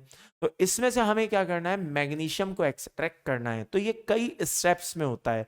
तो पहला स्टेप क्या होता है कि भाई हमें किसी तरह से क्या करना है, Mg को निकालना है सी वाटर से और इंप्योरिटीज से हटा के। तो मान लो कि जैसे हमारे पास क्या है, MgCl2 है सपोज सी वाटर में, तो हम क्या करेंगे, MgCl2 की रिएक्शन कैल्शियम हाइड्रोक्साइड से करा देंगे। जब कैल्शियम हाइड्रोक्साइड से करा देंगे वही आयन एक्सचेंज रिएक्शन होगी, व्हाइट कलर पीपीटी बनेगा मैग्नीशियम हाइड्रोक्साइड का। अब CaCl2 को वही फिल्टर करके हटा देंगे, हमारे पास क्या बचेगा, मैग्नीशियम हाइड्रोक्साइड बचेगा। ये रहा स्टेप 1। अब स्टेप 2 की बात करें तो स्टेप 2 में क्या करेंगे, जो मैग्नीशियम हाइड्रोक्साइड हमें मिला है उसकी रिएक्शन हम HCl से करा देंगे, एक्वस HCl से, और उसको क्या करेंगे बेटा, हाइड्रेटेड MgCl2.6H2O में बदल देंगे। अब आप बोलोगे सर ये क्या मजाक है, पहले आपने क्या कहते हैं उसको MgCl2 को MgOH होल ट्वाइस में बदला और आप वापस से इसको MgCl2 में बदलो, ये क्या चक्कर है। देखो बेटा पहले क्या था, यहाँ पे बहुत सारी इंप्योरिटीज थी। अब मैं ये नहीं कह रहा कि यहाँ पे ये प्योर हो गया, मैं कह रहा हूँ कि बहुत सारी इंप्योरिटीज थी और उससे राइट ना हो गया, देखा जाए तो ये मच बेटर कंडीशन में आ गया। अब यहाँ पे जो MgCl2 है .6H2O, हम उसको एनहाइड्रस फॉर्म में कन्वर्ट करेंगे। अब जैसे ही मैं आपसे बोलूंगा एनहाइड्रस फॉर्म में कन्वर्ट करेंगे तो आपके मन में एक क्वेश्चन चालू हो जाएगा, क्या सर एनहाइड्रस फॉर्म में कन्वर्ट करेंगे, क्यों डायरेक्ट MgCl2 को MgCl2.6H2O को क्यों नहीं यूज कर रहे हो, उसको एनहाइड्रस फॉर्म में क्यों कन्वर्ट कर रहे हो। तो उसका बड़ा सिंपल सा लॉजिक है। होता क्या है कि जो हाइड्रेटेड MgCl2 है, आगे जाकर के इसका हमें क्या कराना है, इलेक्ट्रोलाइसिस कराना है, मतलब इलेक्ट्रो क्या कहते हैं रिफाइनिंग और वो सब करना है, मैग्नीशियम को निकालना है। तो अगर मैग्नीशियम को निकालना है, इलेक्ट्रो रिफाइनिंग कराना है, तो होगा क्या, वहां पे हमें 4 आयन मिलेंगे। एक मिलेगा Mg+2, एक मिलेगा H+, एक मिलेगा Cl- और एक मिलेगा OH-। तो होगा क्या बेटा, कैटायंस के बीच में क्या हो जाएगा, कंपटीशन हो जाएगा कि पहले जाकर के कौन डिपॉजिट होगा। अब जैसा कि आप जानते हो ऑर्डर ऑफ जो रिडक्शन पोटेंशियल होता है, अगर उसका ऑर्डर मैं बात करूं तो वो Mg+2 का कम होता है और H+ का ज्यादा होता है। तो कैथोड पे मुझे चाहिए था मैग्नीशियम, मिलेगा हाइड्रोजन, तो ये तो गड़बड़ हो गई ना। तो इसलिए मुझे एनहाइड्रस फॉर्म में बदलना जरूरी है कि इसका कोई वहां पे कॉम्पिटिटर ना रहे, इसका कोई वहां पे कॉम्पिटिटर ना रहे, कोई भी इसको कॉम्पिटिट ना करे। तो हमने इसको क्या किया बेटा, एनहाइड्रस HCl में बदल, सॉरी एनहाइड्रस MgCl2 में बदल दिया। तो कैसे बदलेंगे भाई, कि जो हाइड्रेटेड MgCl2 है उसको ड्राई HCl की प्रेजेंस में हीट करेंगे। अब इतना बोलते ही आपके मन में फिर एक क्वेश्चन आ जाएगा, सर ड्राई HCl की प्रेजेंस में क्यों हीट करेंगे, डायरेक्ट क्यों नहीं हीट करा देते हैं? देखिए, अगर ड्राई HCl की प्रेजेंस में मैं हीट करूंगा तो वो MgCl2 को हाइड्रोलाइज होने से रोकेगा। क्या मतलब? आइए जरा ध्यान से देखिए। मान लीजिए कि एक एपरेटस है लाइक दिस, और इसमें यहां पर MgCl2.6H2O पड़ा हुआ है। ओके, अब जब आप इसमें क्या करेंगे बेटा, ड्राई HCl को पास कराएंगे। क्या करेंगे बेटा? ड्राई HCl को क्या कराएंगे? पास कराएंगे। तो यहां से जो निकलने वाली जो वाटर वेपर है, यहां से जो निकलने वाली क्या है बेटा? वाटर वेपर है। ये इस वाटर वेपर को क्या कर देगी? रिमूव कर देगी। कैसे? एब्जॉर्ब करके या प्रेशर के साथ ये रिमूव कर देगी। तो ड्राई HCl यहां से तेजी से फ्लो कराया जाएगा। जब हीट कराएंगे तो वाटर वेपर निकलेगी और ये इसको क्या कर देगी?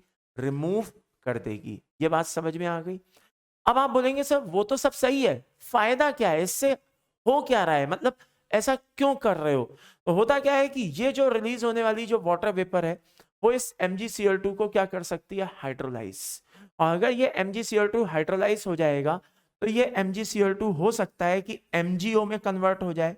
और जब ये MgO में कन्वर्ट हो जाएगा तो भाई साहब यहां से मैग्नीशियम निकालना थोड़ा मुसीबत वाला हो जाएगा, यानी कि प्रोडक्शन कॉस्ट बढ़ जाएगी तो प्रॉफिट कम खत्म हो जाएगा। तो हमें इसको क्या करना है? हाइड्रोलाइज होने से रोकना है, हमें इसको MgO में बदलने से रोकना है। तो इसको हाइड्रोलाइज होने से रोकना है, MgO में बदलने से रोकना है। इससे ड्राई HCl का यूज किया जाता है जब इसको हम हीट करा रहे होते हैं।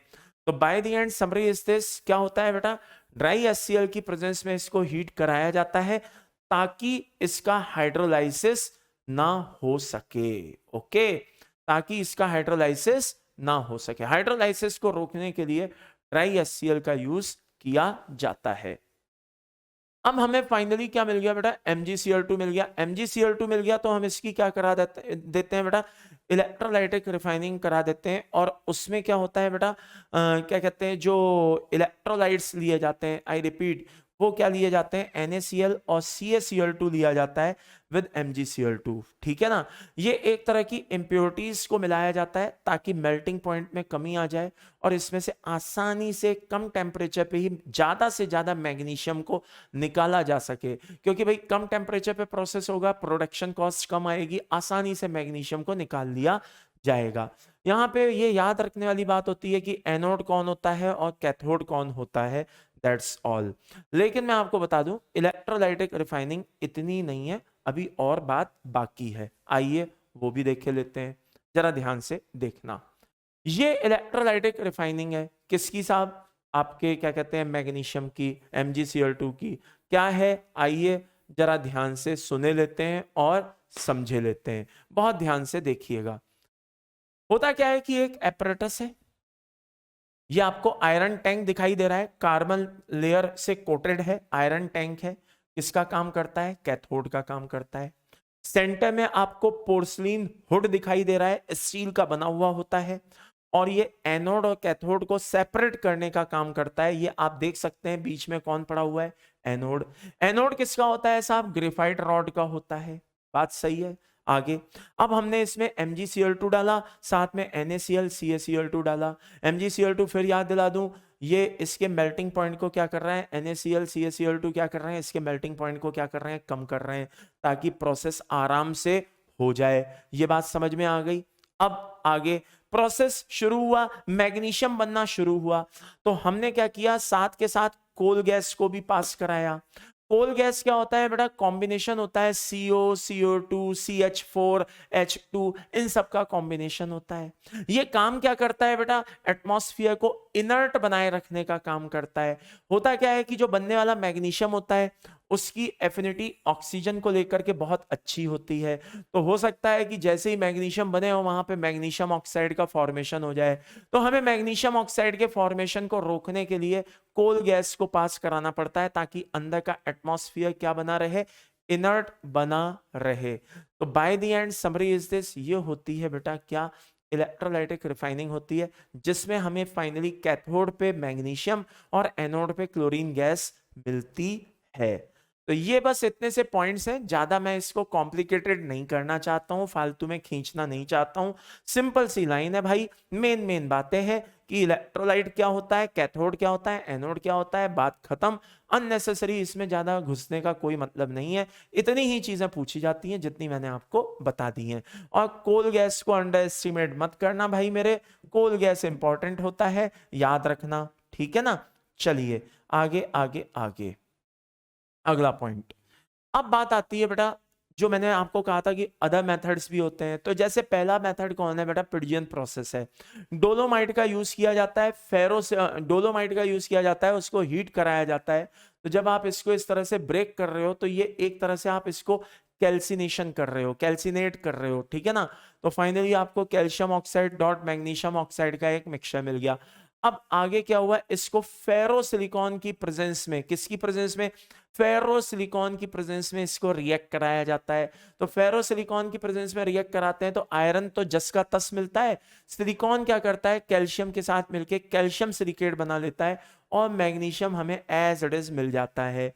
अब बहुत से बच्चे कहेंगे कि सर वो तो सब सही है, हाँ ये फेरोसिलिकॉन यहाँ पे काम किसका कर रहा है। तो भाई साहब मैं आपको बता दूं, फेरोसिलिकॉन जो है वो रिड्यूसिंग एजेंट का काम कर रहा है।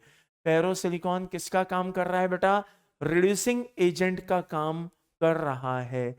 बात क्लियर है, ये ध्यान रखिए, फेरोसिलिकॉन किसका काम कर रहा है, रिड्यूसिंग एजेंट का काम कर रहा है। कार्नेलाइट भी वही होता है बेटा, KCl.MgCl2.6H2O, पहले उसको क्या करेंगे, एनहाइड्रस फॉर्म में बदलेंगे, फिर उसको सेपरेट करेंगे, MgCl2 निकालेंगे, MgCl2 निकालेंगे, आगे की कहानी आपको पता है, कुछ नया नहीं है। और मैग्नेसाइड जैसे MgCO3 होता है, तो MgCO3 बेटा ब्रेक करेंगे, MgO बन जाएगा। अब MgO को पहले कार्बन से रिड्यूस करेंगे और क्लोरीन से रिएक्ट करा के MgCl2 में बदल देंगे, क्योंकि मैंने कहा ना MgO से Mg निकालना मुश्किल है, लेकिन MgCl2 से Mg निकालना कंपैरेटिवली आसान है। तो by the end summary is this, आगे की कहानी आपको पता है, MgCl2 बन गया तो फिर आपको पता ही है क्या करना है। तो ये अदर मेथड्स होते हैं, मैंने सिर्फ इसलिए लिखा है ताकि कभी कोई पूछ ले तो आप कुछ बता सको। अदरवाइज मतलब कह सकते हैं कि हाँ कभी घूम जाए दिमाग पेपर बनाने वाले का तो वो पूछ भी ले, कोई बड़ी बात नहीं है। तो प्रिकॉशनरी मैंने ये मेथड आपको बता दिए हैं। आगे बढ़ते हैं, अब बात आती है सोडियम की। तो मैग्नीशियम को निकालना डाउस प्रोसेस था, सोडियम को निकालना डाउन सेल प्रोसेस कहलाता है। आई रिपीट, क्या कहलाता है, डाउन सेल या डाउन्स प्रोसेस कहलाता है। अब इसमें क्या होता है, इसमें थोड़ा सा चेंज आ जाता है। चेंज क्या आ जाता है, जरा ध्यान से देखिएगा। मेन चेंज जो आता है वो दो जगह आता है, एक तो इलेक्ट्रोलाइट में आता है और दूसरा इसको कहां पे एक्यूमुलेट किया जाता है, इसमें आता है।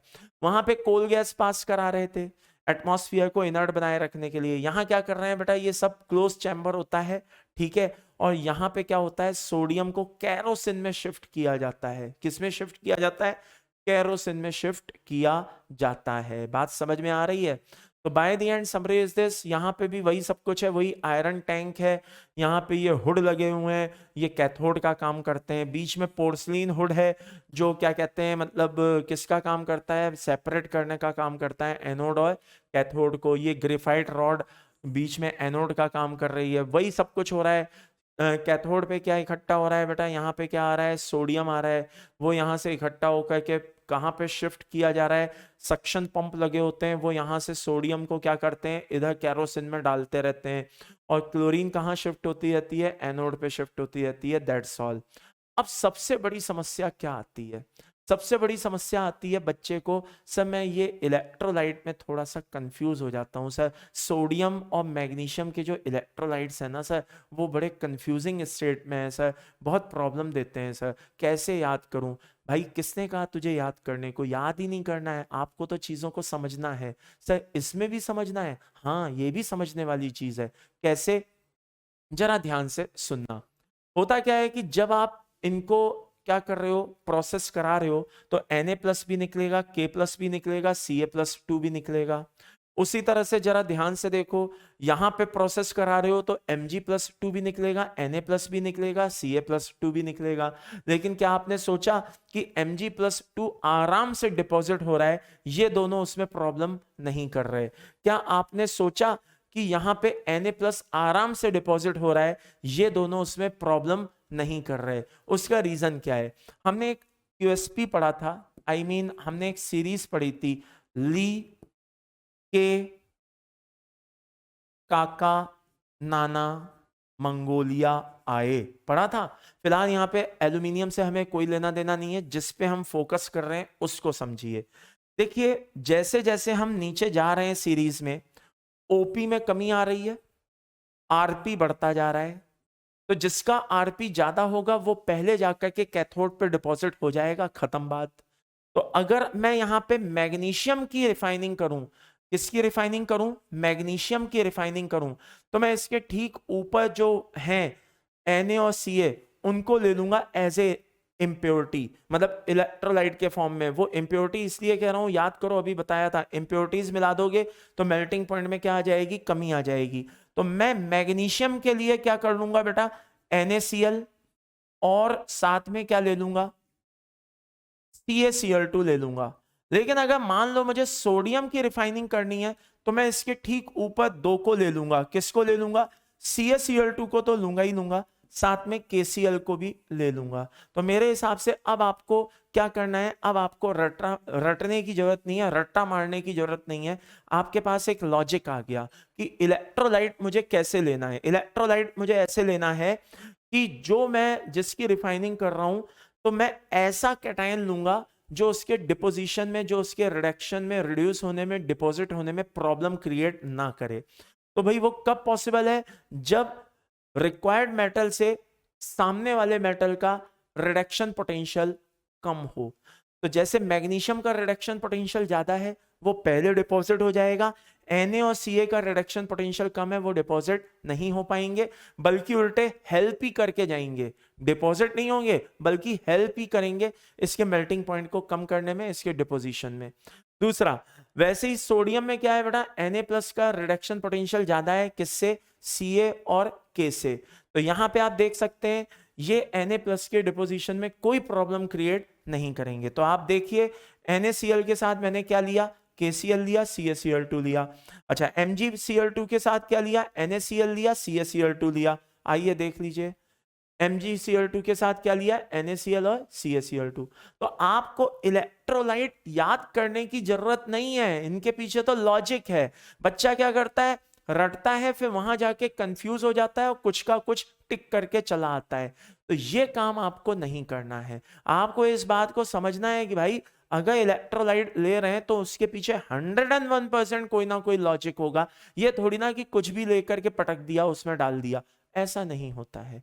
ओके, तो by the end summary is this, इस बात को समझिए। ये मैंने एक सिंपल सा आपको QSP दे दिया है। मेरे हिसाब से अब आपको इसको रटने की जरूरत नहीं पड़ेगी।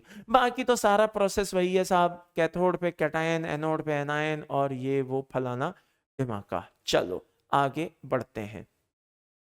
अब जो आता है वो है बेटा क्या? Ellingham diagram. Ellingham diagram unnecessary बच्चे बहुत घबराते हैं, परेशान होते हैं। क्यों परेशान होते हैं मुझे भी नहीं पता। मैं आपको बता दूं कि एलिंघम डायग्राम के अगर क्वेश्चन आपको बनाने हैं तो जानते हो आपको क्या करना चाहिए? आपको केवल और केवल ये ग्राफ याद होना चाहिए। ओह सॉरी, याद नहीं, ग्राफ रीड करना आना चाहिए, यानी कि ग्राफ स्टडी करना आना चाहिए। अगर आपको ग्राफ स्टडी करना आता है तो आपके सामने एलिंघम डायग्राम का किसी भी तरह का क्वेश्चन आ जाए, आप आराम से उसको सॉल्व करके आओगे। तो ग्राफ को ना तो याद करने की जरूरत है ना कुछ करना है, सिर्फ आपको उसको स्टडी करना आना चाहिए, उसको पढ़ना आना चाहिए। इस ग्राफ में बहुत सारी इंफॉर्मेशन छुपी हुई है, वो इंफॉर्मेशन आपको आनी चाहिए। अगर वो इंफॉर्मेशन आपको पता है कि वो कैसे निकाली जाती है ग्राफ से, तो आप किसी भी क्वेश्चन को उस इंफॉर्मेशन के बेसिस पे सॉल्व कर सकते हैं। तो आइए मैं आपको उस ग्राफ को कैसे स्टडी किया जाता है मैं वो सिखाता हूं, जरा ध्यान से सुनना। ये जो ग्राफ होता है बेटा बेसिकली किसके बीच का होता है? टेम्परेचर डेल्टा जी और टेम्परेचर के बीच का होता है। ये देख लीजिए, टेम्परेचर और डेल्टा जी के बीच का होता है पॉइंट नंबर 1। पॉइंट नंबर 2 आप देख सकते हैं -1200, 1100, 1000, 900, 800, 700, यानी कि कोई रिएक्शन हो रही है तो आप देख सकते हैं डेल्टा जी कम होता चला जा रहा है। यानी कि अगर मैं टेम्परेचर को एक जगह फिक्स कर लूं, कोई भी एक टेम्परेचर में क्या कर लूं बेटा, फिक्स कर लूं, तो अगर मैं देखूं कि ये कॉपर लिखा हुआ है यहाँ पे CO2, तो सेम टेम्परेचर पे अगर मैं देखूं, ध्यान से देखूं, तो कॉपर जो होगा, आई रिपीट, जो क्या होगा, कॉपर होगा CO2 बनने के लिए अगर 200 डेल्टा जी मिल रहा है, डेल्टा जी की वैल्यू कितनी मिल रही है, -200 आ रही है, तो इसी टेम्परेचर पे, इसी डायरेक्शन में थोड़ा सा मैं नीचे आ जाऊं तो कैल्शियम ऑक्साइड बनने के लिए इसी पॉइंट पे -1100 डेल्टा जी मिल रहा है। तो ये तो आपको पता है कि डेल्टा जी जितना ज्यादा नेगेटिव में होगा, यानी कि डेल्टा जी की वैल्यू जितनी ज्यादा होगी, रिएक्शन उतनी ज्यादा स्पॉन्टेनियस होगी, ये तो आपको पता है। तो सीधी सी बात है, सेम टेम्परेचर पे कैल्शियम ऑक्साइड बड़ी आसानी से बन रहा है और कॉपर ऑक्साइड इतनी, क्यूप्रस ऑक्साइड इतनी आसानी से नहीं बन रहा है। इसका मतलब उसका डेल्टा जी कम है, इसका डेल्टा जी ज्यादा है। ये बात समझ में आ गई? तो इस चीज को अगर आपने समझ लिया तो आप इसके बेसिस से सारी बातों को एक्सप्लेन कर सकते हैं। कैसे? आइए समझिए। नंबर 1, जो हम रिएक्टिविटी सीरीज पढ़ते हैं, ली के काका नाना मंगोलिया है, मन जान के फेंका कार्ड को, निकले सुबह पंजाब, तो याद करिए मैंने उसमें क्या बताया था। सबसे स्टेबल मेटल ऑक्साइड कौन बनाता है? ऊपर वाले मेटल सबसे स्टेबल मेटल ऑक्साइड बनाते हैं। तो जो सबसे स्टेबल मेटल ऑक्साइड बनाते हैं उनका डेल्टा जी क्या होता होगा? सबसे ज्यादा होता होगा। तो यहां पे जरा ध्यान से देखिए, जो सबसे स्टेबल मेटल ऑक्साइड है उसको हमने सबसे नीचे रखा, जो सबसे अनस्टेबल मेटल ऑक्साइड है उसको हमने सबसे ऊपर रखा। तो जैसे जैसे हम यहां से यहां जा रहे हैं, कहने का मतलब है जो रिएक्टिविटी सीरीज है ना, उसको यहां से नीचे से ऊपर लिखना शुरू करो तो आपको एलिंगम डायग्राम एक बार में लिखना आ गया। पहला पॉइंट मैंने खत्म कर दिया। एलिंगम डायग्राम बच्चे इसको सोचते हैं कि याद करूं ना, अरे सिंपल सी बात है, आपको क्या करना है, नीचे से ऊपर चलना है लिखते हुए, क्योंकि नीचे वाले मेटल ऑक्साइड ज्यादा स्टेबल होते हैं, ऊपर वाले मेटल ऑक्साइड कम स्टेबल होते हैं। खत्म, सिंपल। तो ये तो एलिंगम डायग्राम लिखना आ गया। दूसरा पॉइंट क्या होता है, जरा ध्यान से सुनिएगा। अच्छा, जो बातें मैं बोल रहा हूं वो सब यहां लिखी हुई हैं, ये बात ध्यान रखिएगा। आगे दूसरा पॉइंट क्या होता है, जो मेटल जो होते हैं, वो मेटल के जो स्लोप होते हैं बेटा, वो पॉजिटिव स्लोप्स होते हैं। कहीं कहीं पे उन पे कर्व आ जाता है। अगर पहला कर्व आ जाए तो वो मेल्टिंग पॉइंट को, और दूसरा कर्व आ जाए तो वो बॉइलिंग पॉइंट को इंडिकेट करता है। लेकिन नॉन मेटल में क्या होता है, स्ट्रेट लाइन भी हो सकती है, नेगेटिव कर्व भी हो सकता है, और पॉजिटिव स्लोप भी हो सकता है, नेगेटिव स्लोप भी हो सकता है, कुछ भी पॉसिबल है। किसमें? नॉन मेटल में। किसमें? नॉन मेटल में। मेटल में क्या है बेटा, पॉजिटिव स्लोप ही मिलता है देखने को। तो ये देख लीजिए, positive slopes are possible for metal but for non metals it may be positive, negative, straight line, कैसा भी इसमें पॉसिबल हो सकता है। चलिए आगे बढ़ते हैं। अब आगे आगे आगे क्या होता है जरा ध्यान से देखना। ये हमने क्या किया बेटा, कुछ हाइपोथेटिकल एलिमेंट्स ले लिए। ये सल्फर नहीं है, ठीक है ना, ये यूरेनियम नहीं है, ये वेनेडियम नहीं है, ये सिंपल एक अल्फाबेट्स मैंने लिए हैं, ये ध्यान रखना। STUV ऐसे अल्फाबेटिकल ऑर्डर में हमने इस तरह से ले लिया है। ओके, चलिए मान लीजिए कि S और O2 आपस में मिलके SO2, T और O2 आपस में मिलके TO2, U और O2 आपस में मिलके UO2, और V और O2 आपस में मिलके मान लो VO2 बनाते हैं। जस्ट इमेजिन, ठीक है। तो नो डाउट इन इट, हमें इसमें कुछ चीजों को क्या करना आना चाहिए बेटा, स्टडी करना आना चाहिए। फॉर एग्जाम्पल, अगर मैं आपसे बोलूं कि इसमें सबसे ज्यादा स्टेबल मेटल ऑक्साइड कौन सा है, तो अगर सेम टेम्परेचर पे मैं बात करूं, किस पे बात करूं, सेम टेम्परेचर पे, जस्ट इमेजिन कि मैं क्या बताने जा रहा हूं, बहुत ध्यान से सुनना। मान लो कि यहां से हम चले, तो मान लो ये कितना है बेटा, मान लो 1000 है डेल्टा जी। मान लो ये कितना है बेटा, 800 है डेल्टा जी। मान लो ये कितना है, 600 है। मान लो ये कितना है, 400 है। मान लो ये कितना है, 200 है। मान लो यहाँ पे कितना है, 100 है। कुछ भी इस तरह से हमने वैल्यूज को क्या किया, मान लिया। तो अब हो क्या रहा है जरा ध्यान से देखिएगा। सेम टेम्परेचर पे, आई रिपीट, टी टेम्परेचर पे VO2 बनने के लिए डेल्टा जी हमें मान लो 800 मिल रहा है, और वहीं पे SO2 बनने के लिए डेल्टा जी मान लो हमें 100 मिल रहा है 2 मिनट के लिए मान लीजिए, तो नो डाउट इन इट ज्यादा आसानी से कौन बन रहा है, कौन सी रिएक्शन स्पॉन्टेनियस है सर, VO2 स्पॉन्टेनियस है। VO2 बनना स्पॉन्टेनियस है यानी कि वो सबसे ज्यादा स्टेबल है। तो which metal oxide will easiest to decompose, या इस तरह के मैंने कुछ क्वेश्चन डाले हैं। Highly unstable oxide, which of the following metal oxide will reduce by you, like that, इस तरह के मैंने क्वेश्चन डाले हैं। तो इनको जरा हमें स्टडी करना आना चाहिए। तो आइए, जैसे कि मैंने पहला पॉइंट क्लियर कर दिया, क्या कि यहां पे सबसे ज्यादा स्टेबल मेटल ऑक्साइड कौन सा हो गया हमारे लिए, VO2। अब उसके ऊपर जा रहे हैं तो UO2 उससे कम है, और कम कौन है, TO2 है, सबसे ऊपर अनस्टेबल कौन है, SO2 है। तो ये पहला पॉइंट हमारा क्लियर हो गया कि भाई स्टेबिलिटी ऑफ मेटल ऑक्साइड कैसी होती है। दूसरा पॉइंट, कौन किसको रिड्यूस कर सकता है, तो भाई सीधी सी बात है, जो अपर मेटल ऑक्साइड है वो नीचे वाले मेटल से रिड्यूस हो सकते हैं। और इसके पीछे सारा खेल किसका है बेटा, ऑब्वियसली वही डेल्टा जी का है। सर कैसे, आइए जरा ध्यान से देखते हैं। मान लीजिए दो रिएक्शन है हमारे पास, कितनी रिएक्शन है बेटा, दो रिएक्शन है। एक SO2 है जो V से रिएक्ट करता है, V O2 में बदल जाता है और इसको S में कन्वर्ट कर देता है। अब आइए जरा ध्यान से देखना, V से VO2 बना, V से VO2 बना, आई रिपीट V से VO2 बना, तो इसके लिए कितना रहा, -800 रहा डेल्टा जी। लेकिन S से अगर SO2 बनेगा तो उसके लिए कितना रहेगा, -100 रहेगा। S से SO2 बनेगा तो उसके लिए कितना रहेगा, -100 बनेगा। तो यहां पे तो उल्टा हो रहा है, SO2 से S बन रहा है। तो अगर SO2 से S बन रहा है, इसका मतलब ये हो रहा है बेटा कि -100 ना होके क्या हो गया, +100 डेल्टा जी हो गया। तो by the end summary is this, अगर किसी को ना समझ में आया तो दोबारा से बोलता हूं, V से VO2 बनना -800 है, S से SO2 बनना -100 है। तो यहां से V से VO2 बना इसलिए -800 लिखा, लेकिन यहां S से SO2 नहीं बना, SO2 से S बना, तो हमने क्या कर दिया, -100 को +100 कर दिया। ओवरऑल इसका जो डेल्टा जी आया वो कितना आया, -700 आया। तो रिएक्शन क्या हुई, स्पॉन्टेनियस। लेकिन जरा इसी का हम उल्टा काम करते, क्या, ये VO2 है, ये S है, ये SO2 है और ये V है। तो सोचिए क्या होता, तो होता कि VO2 से V बन रहा था, तो जो अभी तक -800 था वो +800 हो जाता, और जो S से SO2 बन रहा है वो क्या हो जाता बेटा, अभी तक +100 था, अब वो -100 हो जाता। तो डेल्टा जी जो पहले -700 था, अब वो +700 हो जाता। तो डेल्टा जी अगर पॉजिटिव है, रिएक्शन नॉन स्पॉन्टेनियस है, डेल्टा जी नेगेटिव है तो रिएक्शन स्पॉन्टेनियस है, दैट्स ऑल, खत्म, सिंपल।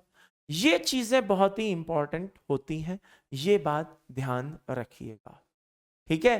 तो इस तरह से हम कह सकते हैं कि अपर मेटल ऑक्साइड नीचे वाले मेटल से रिड्यूस हो सकते हैं, इससे ये कंक्लूजन निकला।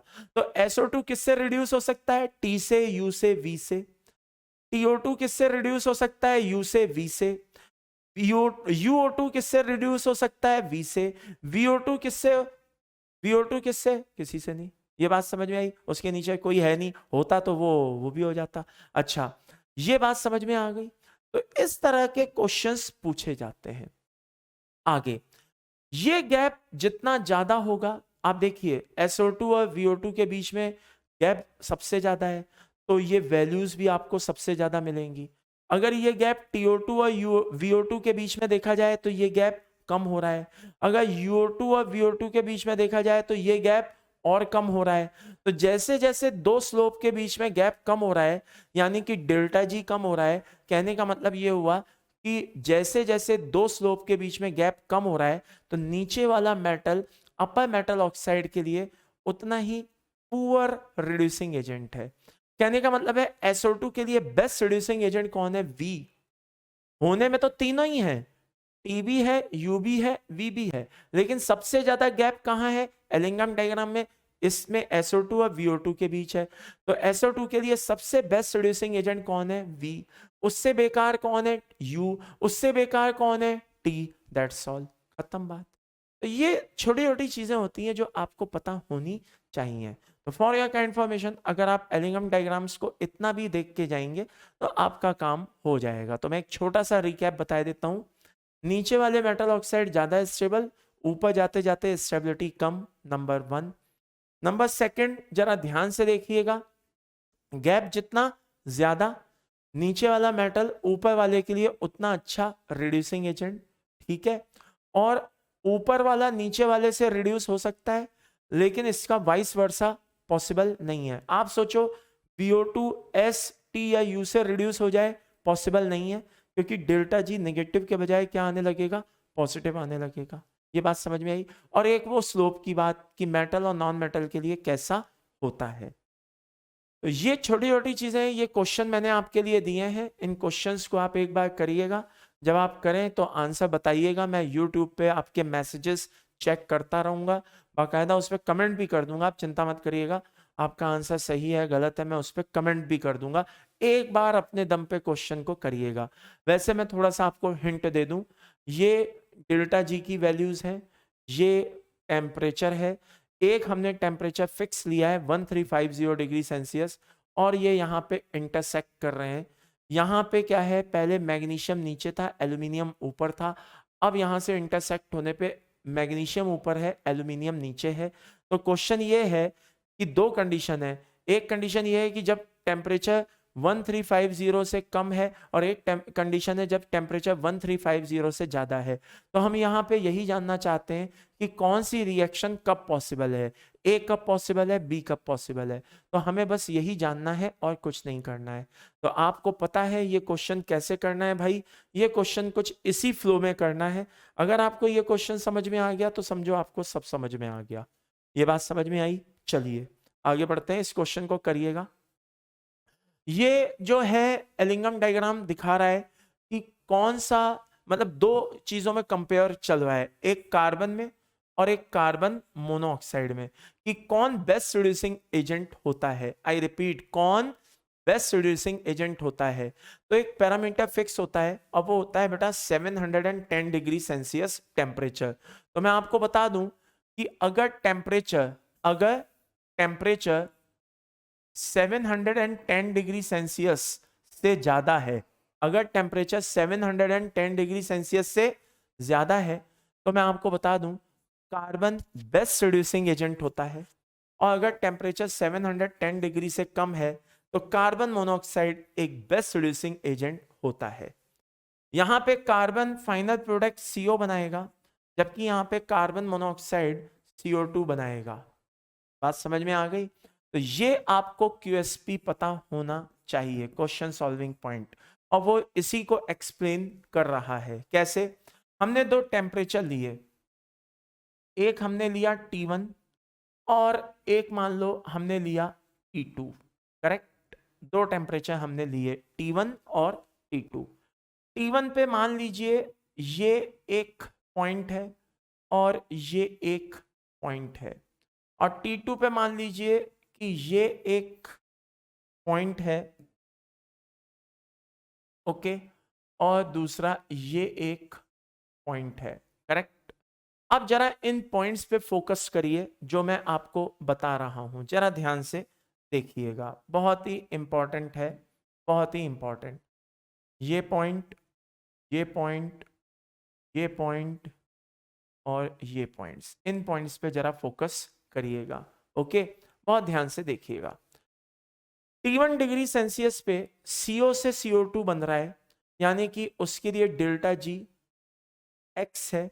लेकिन उतनी टेम्परेचर पे क्या हो रहा है, ये वाली लाइन देखिए, ये बता रही है C से CO बन रहा है। तो आप ये देखिए इस पॉइंट पे, आई रिपीट, इस पॉइंट पे जब CO से CO2 बन रहा है तो डेल्टा G ज्यादा मिलेगा। मान लीजिए कि ये कितना है, जस्ट इमेजिन 800 ले लेते हैं, ये कितना ले लेते हैं भाई, 600 लिए लेते हैं, कितना लिए लेते हैं, 600 लिए लेते हैं। ये कितना लिए लेते हैं भाई, 400 लिए लेते हैं।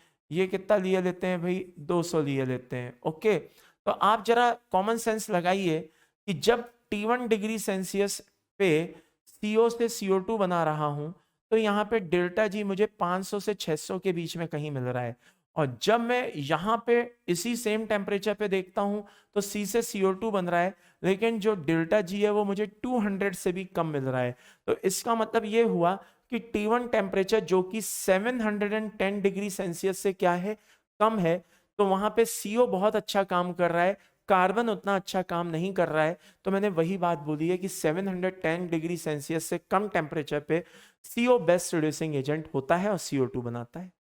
उसी तरह से जरा इस टेम्परेचर पे फोकस करिए जो T2 710 से ज्यादा है, तो वहां पे अब C देखिए, जब CO बना रहा है तो डेल्टा जी, और यहां पे जब CO से CO2 बन रहा है तब देखिए डेल्टा जी, कहानी बिल्कुल अचानक बदल गई है।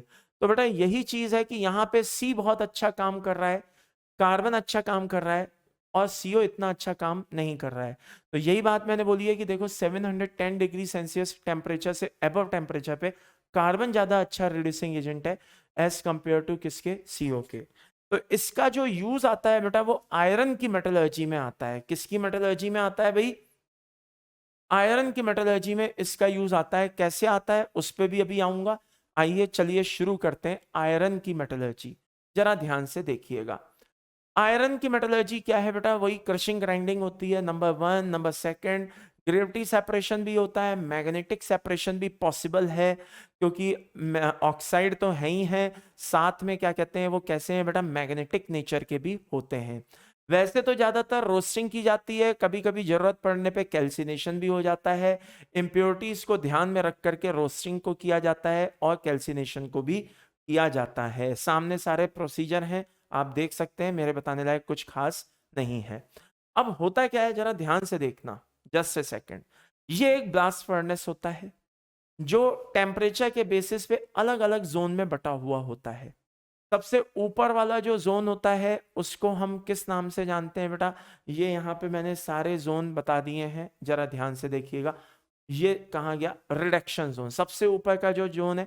अब कंफ्यूज मत होना, देखिए मैं आपको एक सिंपल सी लाइन बताता हूं, नहीं तो मुझे पता है कि आप कंफ्यूज हो जाएंगे। Just a second, just a second, yes, जरा ध्यान से देखिएगा। मान लीजिए कि ये एक ब्लास्ट फर्नेस है, जस्ट इमेजिन। ओके, तो ब्लास्ट फर्नेस में क्या होता है, सबसे ऊपर, या यूं कहिए टोटल 4 जोन हम पढ़ेंगे। कितने जोन पढ़ेंगे, 4 जोन। किसके बेसिस पे, टेम्परेचर के बेसिस पे। तो 4 जोन क्या है, राम, सीता, फॉरेस्ट, चले। बहुत ही सिंपल सा मैं आपको बता रहा हूं ट्रिक। राम, सीता, फॉरेस्ट, चले मतलब reduction zone, slack zone, fusion zone और कंबशन जोन। अब जरा ध्यान से देखिएगा मैंने नंबरिंग कैसे की है, 1 2 3 4 तक। क्या मतलब, मतलब यह है कि रिएक्शन पहले 1 से शुरू होती है, फिर कुछ प्रोडक्ट बनता है जो 2 पे जाता है, और 2 से फिर वो 3 पे आता है, देन 4 पे आता है, एंड देन फाइनली एक्सट्रैक्ट कर लिया जाता है। क्या मतलब सर, आइए देखते हैं कैसे। सबसे पहले रिएक्शन शुरू होती है कंबशन जोन से, सबसे नीचे नीचे जो जोन था, याद करिए अभी अभी बताया है। वहां पे क्या है बेटा, टेम्परेचर जो है वो नो डाउट 1000, 1500, 1200 डिग्री सेल्सियस से भी क्या होता है, ज्यादा होता है। तो दैट्स वाई वहां पे कार्बन मोनोऑक्साइड एक बेस्ट रिड्यूसिंग, सॉरी, कार्बन एक बेस्ट रिड्यूसिंग एजेंट का काम करता है। किसका काम करता है, कार्बन।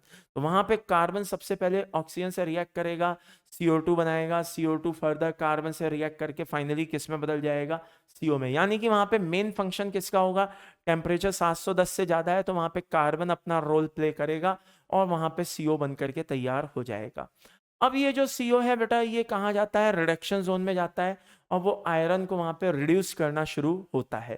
तो ये आयरन वहां पे डायरेक्ट नहीं बन जाता है बेटा, ये स्टेप बाय स्टेप बनता है। पहले Fe3O4 में कन्वर्ट होगा, फिर FeO, फिर Fe। इस रिलीज होने वाले आयरन को हम स्पॉन्जी आयरन बोलते हैं, और ये सारी चीजें मैंने यहाँ पे मेंशन कर दी हैं। Below 710 डिग्री या 800 degree CO is best reducing agent above it carbon better reducing agent, जो अभी अभी मैं बता के चुका हूं, और iron obtain from reduction zone is known as spongy iron. तो यहाँ पे जो आयरन हमें मिला है ये क्या कहलाता है बेटा, स्पंजी आयरन कहलाता है फाइनली। अब आगे इसको हम कहाँ पास कराएंगे बेटा, स्लैग जोन में पास कराएंगे। अब स्लैग जोन में क्या हो रहा है, कैल्शियम कार्बोनेट को यूज किया जाता है, ठीक है ना, एज ए फ्लक्स, और वो SiO2 जो इसकी मेजर इंप्योरिटी होती है आयरन की सिलिशियस इंप्योरिटी, उसको रिमूव करने का काम करता है। फिर हम किस में जाते हैं बेटा, यहाँ पे कैल्शियम सिलिकेट बन गया, हटाओ इसको। अब हम जाते हैं फ्यूजन जोन में। फ्यूजन जोन में क्या होता है, जो अदर इंप्योरिटीज होती हैं वो सब वेपोराइज कर करके अलग की जा रही होती हैं, ये सारी इंप्योरिटीज निकाल दी जाती हैं। अल्टीमेटली जो हमें आयरन मिलता है ब्लास्ट फर्नेस से, उसको हम कहते हैं पिग आयरन। किस नाम से जानते हैं, पिग आयरन। ये बात समझ में आ गई। फाइनली जो हमें ब्लास्ट फर्नेस से आयरन मिलता है वो पिग आयरन होता है, जिसमें अभी भी खूब सारी इंप्योरिटीज भरी हुई हैं, लाइक दिस। सारा वेस्ट उधर निकल गया, ये स्टेप बाय स्टेप सब होते चले गए, एंड फाइनली यहाँ पे पिग आयरन हमको मिल गया, जो कि बहुत ही इम्प्योर आयरन होता है। और ये ऐसा प्रोसेस है जिसमें प्रोसेस में क्या हो रहा है, ऊपर से नीचे और धीरे धीरे शिफ्ट हो रहा है। ओके, चलिए अब आगे क्या, ये कुछ इंपॉर्टेंट पॉइंट्स हैं, इस पे आगे बढ़ने से पहले जरा इन बातों को ध्यान से देख लें। बहुत ही स्मॉल अमाउंट यानी कि partial roasting also take place in blast furnace, ठीक है ना। ब्लास्ट फर्नेस में जैसे कैल्सिनेशन, मतलब कैल्सिनेशन तो हो ही रहा है, मैंने कहा था ना रोस्टिंग की भी जरूरत पड़े तो रोस्टिंग भी करते हैं, लाइक दैट, तो वो यहाँ पे हो रहा है, ठीक है। एक तो ये पॉइंट आपको याद रखना है। अच्छा, दूसरी चीज, इसमें जो स्लैग बन रहा है वो क्या करता है बेटा, वो प्रिवेंट करता है किसको, पिग आयरन के रीऑक्सीडेशन को रोकने से।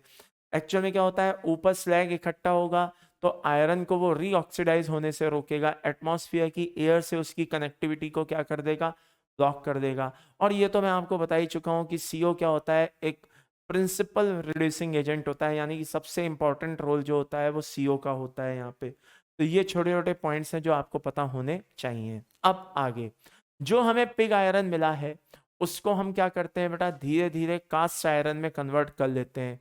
कास्ट आयरन में कैसे कन्वर्ट करते हैं भाई, सेवरल टाइम्स पिग आयरन को रीमेल्ट किया जाता है in presence of flux, impurities हटाई जाती हैं, खत्म की जाती हैं, तब जाके कास्ट आयरन बनता है। कास्ट आयरन बेसिकली दो टाइप का होता है, grey and white. Grey cast iron बेटा Fe3C की वजह से होता है, सॉरी मैं दोबारा बोलता हूँ, ग्रे कास्ट आयरन, सॉरी गलत बोल गया, ग्रेफाइट की वजह से होता है। लेकिन जो सीमेंटाइट, जो ये व्हाइट कास्ट आयरन है, ये Fe3C की वजह से होता है। ये बात समझ में आ गई, लाइक दिस। तो ये कलर किस वजह से है जरा ध्यान से देख लीजिएगा, ग्रे कास्ट आयरन ग्रेफाइट की इंप्योरिटी और व्हाइट कास्ट आयरन सीमेंटाइट की इंप्योरिटी इसमें पाई जाती है। अच्छा, आपसे पूछे कोई कि भाई आयरन में इम्प्योरिटी के बेसिस पे वो कितने तरह का हो सकता है भाई, तो बता देना, कास्ट आयरन जिसमें इतनी इम्प्योरिटी होती है, स्टील जिसमें इतनी इम्प्योरिटी होती है, और रोट आयरन जिसमें मात्र इतनी इम्प्योरिटी होती है। यानी कि इम्प्योरिटी आपको पता होनी चाहिए, ठीक है। चलिए आगे बढ़ते हैं। अब बात आती है कि जो हमें फाइनली ब्लास्ट फर्नेस से जो आयरन मिला, फाइनली जो हमें कास्ट आयरन मिला, पहले वहां से तो पिग आयरन मिला, उसको हमने किस में बदला, कास्ट आयरन में बदला। अब जो हमें आयरन मिला है उसको हमें फाइनली क्या करना है, रिफाइन करना है। तो रिफाइन करने के लिए बेटा पुडलिंग प्रोसेस यूज किया जाता है, इसको रिवर बैटरी फर्नेस या पुडलिंग फर्नेस भी बोला जाता है। और इसमें जो अंदर जो एक लेयर होती है वो Fe2O3 की रखी जाती है, ठीक है, जो किसका काम करता है बेटा, ऑक्सीडाइजिंग एजेंट का काम करता है। तो इसके रास्ते में आने वाली जितनी भी इंप्योरिटीज होती हैं ये सब अपनी ऑक्सीजन छोड़ता जाएगा और इन सबको वॉलेटाइल ऑक्साइड फॉर्म में क्या करता जाएगा, रिमूव कराता जाएगा। अच्छा, जो वॉलेटाइल ऑक्साइड नहीं है तो क्या होगा, ये अंदर जो दूसरी इंप्योरिटीज बन रही हैं, अगर मान लो कुछ बेसिक बन रही हैं, कुछ एसिडिक बन रही हैं, तो उनसे आपस में रिएक्ट करके ये क्या करेगा, स्लैग बना लेगा, नंबर 1। या फिर अंदर क्या किया जाएगा, और टाइम टाइम पे फ्लक्स मिलाते रहेंगे ताकि वो उन इंप्योरिटीज को रिमूव करता रहे। तो जैसे आयरन है तो वहां पे सिलिशियस इंप्योरिटी तो मिलना नेचुरल है, प्लस MnO भी है वहां पे बन गया मान लो, तो ये दोनों आपस में लड़ भिड़ जाएंगे, स्लैग बना देंगे। कुछ वॉलेटाइल ऑक्साइड फॉर्म में निकल लेंगे, जो नहीं निकल पाएंगे वो आपस में लड़ भिड़ करके खुद ही क्या कहते हैं, स्लैग बन बन करके अलग हो जाएंगे। तो दोनों तरह से इम्प्योरिटीज को अलग किया जाता है। फाइनली जो आयरन यहाँ से हमें मिलता है वो प्योर आयरन होता है, और उस आयरन को हम फर्दर स्टील मैन्युफैक्चरिंग में भी यूज करते हैं। कैसे करते हैं, ये कुछ मेथड है, आप सामने देख सकते हैं।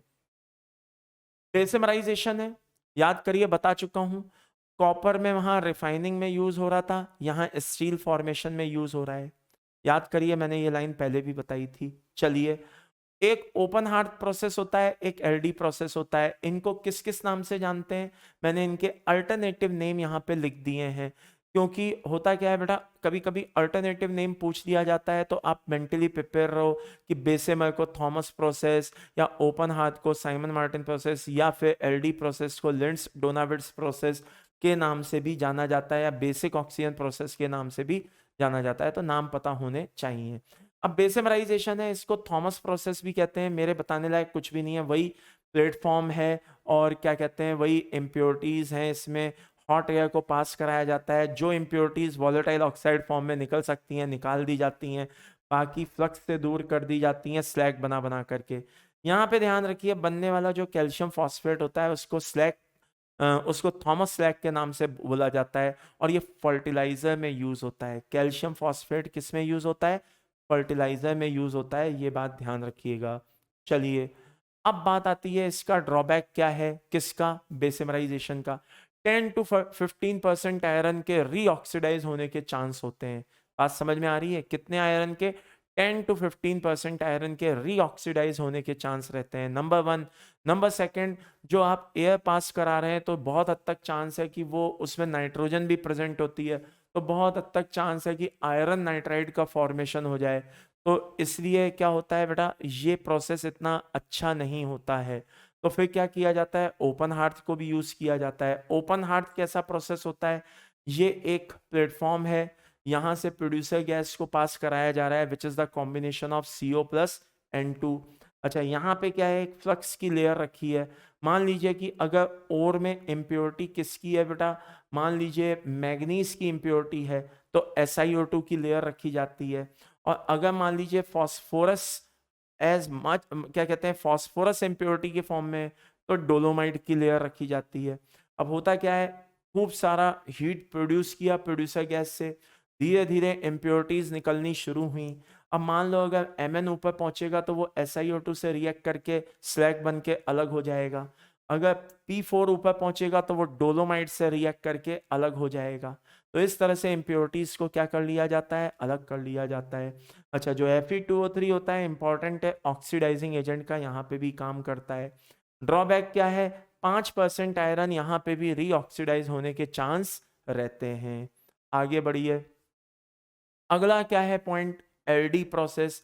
आजकल यही प्रोसेस यूज किया जाता है, प्योर ऑक्सीजन यूज की जाती है। बात समझ में आ रही है, इस प्रोसेस में क्या किया जाता है बेटा, प्योर ऑक्सीजन का यूज किया जाता है, ठीक है। और फाइनली यहाँ पे हेमेटाइड वही, यानी कि Fe2O3, वो भी क्या किया जाता है बेटा, एक्ट एज ऑक्सीडाइजिंग एजेंट, उसका यूज किया जाता है। तो ये देख लीजिए, nowadays steel is manufactured by this process, in this process pure oxygen is use, हाँ, इंस्टीड ऑफ एयर। क्योंकि एयर में क्या है बेटा, नाइट्रोजन भी प्रेजेंट है, तो नाइट्रोजन क्या है, वो आयरन के साथ नाइट्राइड बना सकता है।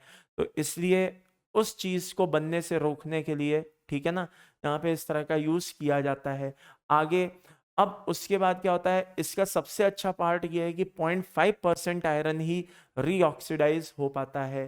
तो ये कुछ ऐसे छोटे छोटे पॉइंट्स हैं जो आपको याद करने पड़ेंगे, उसमें मैं कुछ नहीं कर सकता, वो पॉइंट्स आपको याद करने हैं, ठीक है। मैंने अंडरलाइन कर दिया है ताकि आपको पता हो कि हाँ यार, ये पॉइंट्स हमें पढ़ के जाने हैं। ये बात क्लियर है। चलिए, इसके बाद बात आती है कि अब चाहे कोई भी प्रोसेस हो, फाइनली जो हमें रोट आयरन जो मिला है उसमें हम क्या करेंगे, स्पीक एलिसन मिला देंगे, इस तरह का एलॉय, मैग्नीज कार्बन सिलिकॉन का, तो वो उसको किस में बदल देगा, स्टील में बदल देगा।